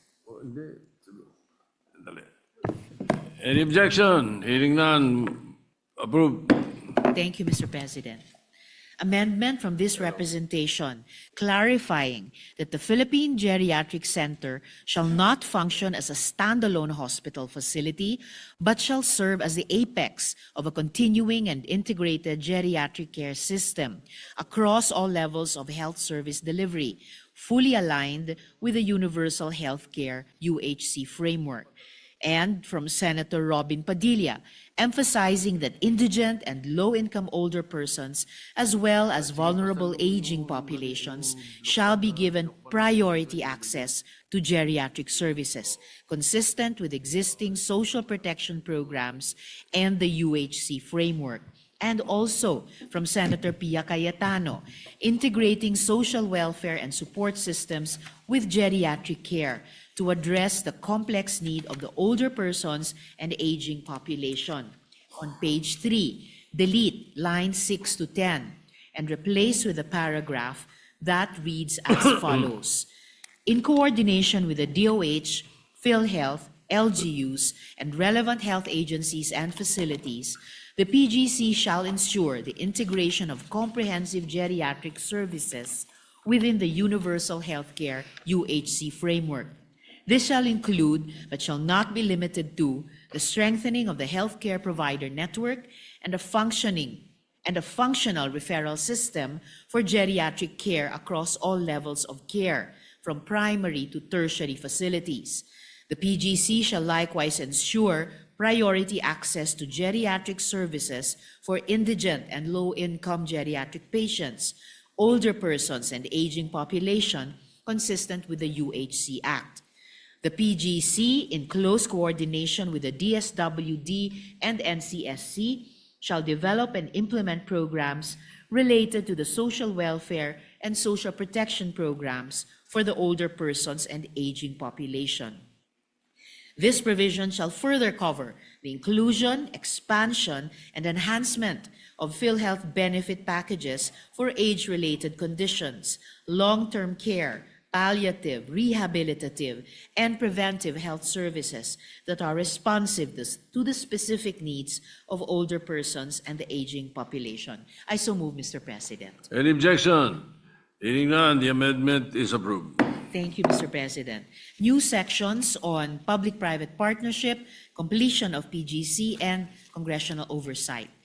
On page 3, between lines 13 and 14, insert new sections as follows. On new section 8, public-private partnerships, amendment from Senator Pia Cayetano and this representation, enabling the PGC to leverage private sector resources and innovation and ensuring sustainable operations and expanded access to quality care for older persons and aging population. On page 3, between lines 13 and 14, insert a new section 8 to read. Section 8, public-private partnerships. The PGC, DOH, and Public-Private Partnership Center, PPC, shall collaborate in pursuing public-private partnerships, PPP, for the establishment and development of geriatric care and wellness facilities, including related infrastructures, programs, and services that promote healthy aging and the welfare of older persons and aging population. The PGC may request the assistance of other national government agencies and local government units in seeking PPPs to ensure adequate support systems, sustainable operations, and innovative approaches in geriatric care. I so move, Mr. President. Any objection? Hearing none, the amendment is adopted. Thank you, Mr. President. On new section 9, completion period of PGC, amendment from this representation, setting the deadline and ensuring timely completion of the PGC in response to the concerns raised that the PGC will potentially become a white elephant project. Section 9, completion of the Philippine Geriatric Center. The DOH, in coordination with the implementing agencies, shall ensure that the PGC is fully constructed, equipped, and operational within 5 to 7 years from the effectivity of this act. I so move, Mr. President. Any objection? Hearing none, the amendment is approved. Thank you, Mr. President. And finally, on new section 10, congressional oversight.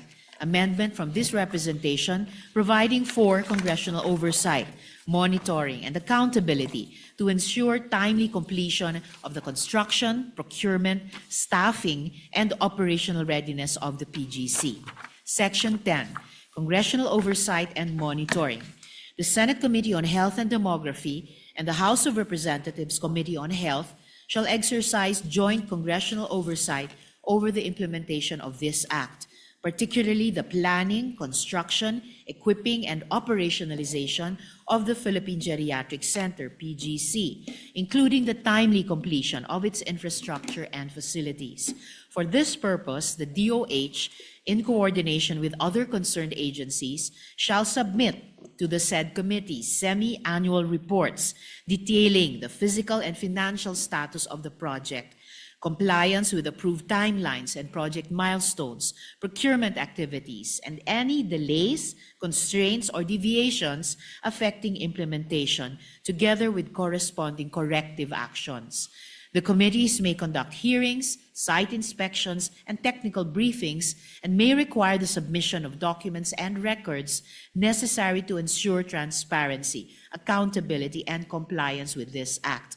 In cases of unreasonable delay, cost overruns, or material non-compliance, The committees may recommend remedial administrative actions, policy reforms, or legislative measures without prejudice to the conduct of audit, investigation, or review by the Commission on Audit, COA, and other appropriate oversight bodies. The joint congressional oversight under this section shall continue until the PGC is fully constructed, equipped, and operational. Then renumber the succeeding sections accordingly. I so move, Mr. President. Any objection? Hearing none, the amendment is approved. Marami pong salamat, Mr. President. And Mr. President, in closing, I thank Senators Pia Cayetano, Bongo, and Robin Padilla for their proposed amendments. With these amendments now fully integrated, we have further strengthened the Philippine Geriatric Center Bill to ensure that it is inclusive, age-friendly, and fully aligned with the universal healthcare framework and internationally agreed upon development goals. I therefore respectfully move that the period of amendments be closed so that we may proceed with the approval of this important measure. And finally, on behalf of the authors of the Philippine Geriatric Center Bill, Senators Mark Villar, Lito Lapid, Jinggoy Estrada, Bongo, Loren Legarda, Erwin Tulfo, Majority Leader Mig Subiri, Rafi Tulfo, and Joel Villanueva, maraming salamat, and may our senior citizens and elders live long and healthier, Mr. President. Majority Leader. What does the Majority Leader say? Thank you, Mr. President. Before we act on the request of our dear colleague, may I also be made the co-author of the measure, Mr. President, co-sponsor? I have an author, okay. You already are. My two colleagues here also want to be made. They are already. Including Senator Legarda? Yes. So she asked me the age now of geriatric age. Sabi ko, I really don't know if it's 60 as senior citizen or 70.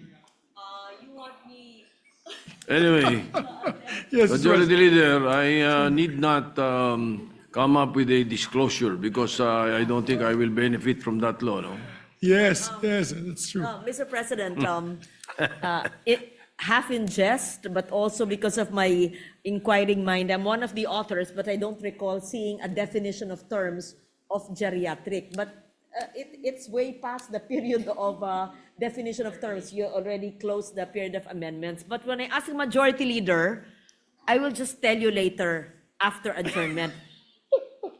What he said What he said about you and me and Senator Lacson. No. about you. About Of me. course not. I I actually did not say anything, Mr. President. I was just pointing to the direction there. But marami Mr. din dito. Huwag mapipilipat ang dila ng Tabukidnon. That's why I will hold, lest I say something. But the Senate President is always a good sport, and I will tell him exactly what you said. Actually, papunta na rin kami dyan ni Senator JV. We're on our way. Few more years to go and we'll also be senior citizens. So, You yes, know, there's one thing, one advice I can give you, Majority Leader Senator Subiri. Do not be afraid of old age. Try to reach it. good words of wisdom. Words of wisdom from our Senate President. But I believe Senator Risa would like to be recognized once. Senator Hontiveros. Just a quick point of information, Mr. President, sa point ni raise ni Senator Loren. Tama po sila. There's actually no definition of geriatric dahil ang geriatric po has less to do with numerical age kasi there are seniors in full or practically full capacity of their physical and mental health. Mas po may reference sa geriatric conditions na may kinalaman po sa So progressive na geriatric diminution conditions sa does not capacities. have nothing to do with age. Actually po, not strictly. Good, Salamat po, because Mr. President. there is one thing also that I practice. I do not let the old man in. Yan, Mr. President. Yes. No. All right, Thank you, Mr. Majority President. Leader. That's why hindi Di- alata, di- Mr. President, na 65 ka lang. Yes, Mr. President. Mr. President, I move to close the period of amendments. So move, Mr. President. Amendment. Any objection? Hearing none, the period of amendments closed. And Mr. President, this is supported by almost all our colleagues. I think this is a very non-controversial bill. I consider this a happy bill for our... Sorry? Who? SNP, of course, we'll also put on record, Mr. President, the request of Senator Pia that she be made co-sponsor and co-author of the measure. And with that, Mr. President, I move that we approve on second reading Senate Bill number 1509 under Committee Report number 13. Any objection? Hearing none, Senate Bill 1509 is approved on second reading. Thank you very much, Mr. President. And last housekeeping measure, It's- I move to suspend consideration. Mr. LEDAC, yes, it's a LEDAC measure, it's the majority I leader. forgot this is in the list. That's right. Congratulations to The all of LEDAC us. will be happy. Yes, Mr. President. So move to suspend consideration of the measure for third reading. Consideration of the measure suspended. And last, Mr. President, on the agenda today, just as housekeeping. Upon the instruction of Senator Ontiveros, Chairperson of the Committee on Electoral Reforms and People's Participation, I manifest the designation of Senator Francis Kiko Pangilinan as Vice Chairman of the said committee, Mr. President. Any objection? Hearing none, Senator Pangilinan is elected Vice Chair. And therefore, Actually, it's a designation of the chairman. that's Yeah. correct, Mr. President. With that, Mr. President, no other measures to take up today. I move that we adjourn the session until 3 o'clock in the afternoon, Wednesday, January 28, 2026. Thank you, Mr. Any President. objection? Hearing none, the session is adjourned until 3 o'clock in the afternoon of Wednesday, January 28, 2026. Thank you, Mr. President.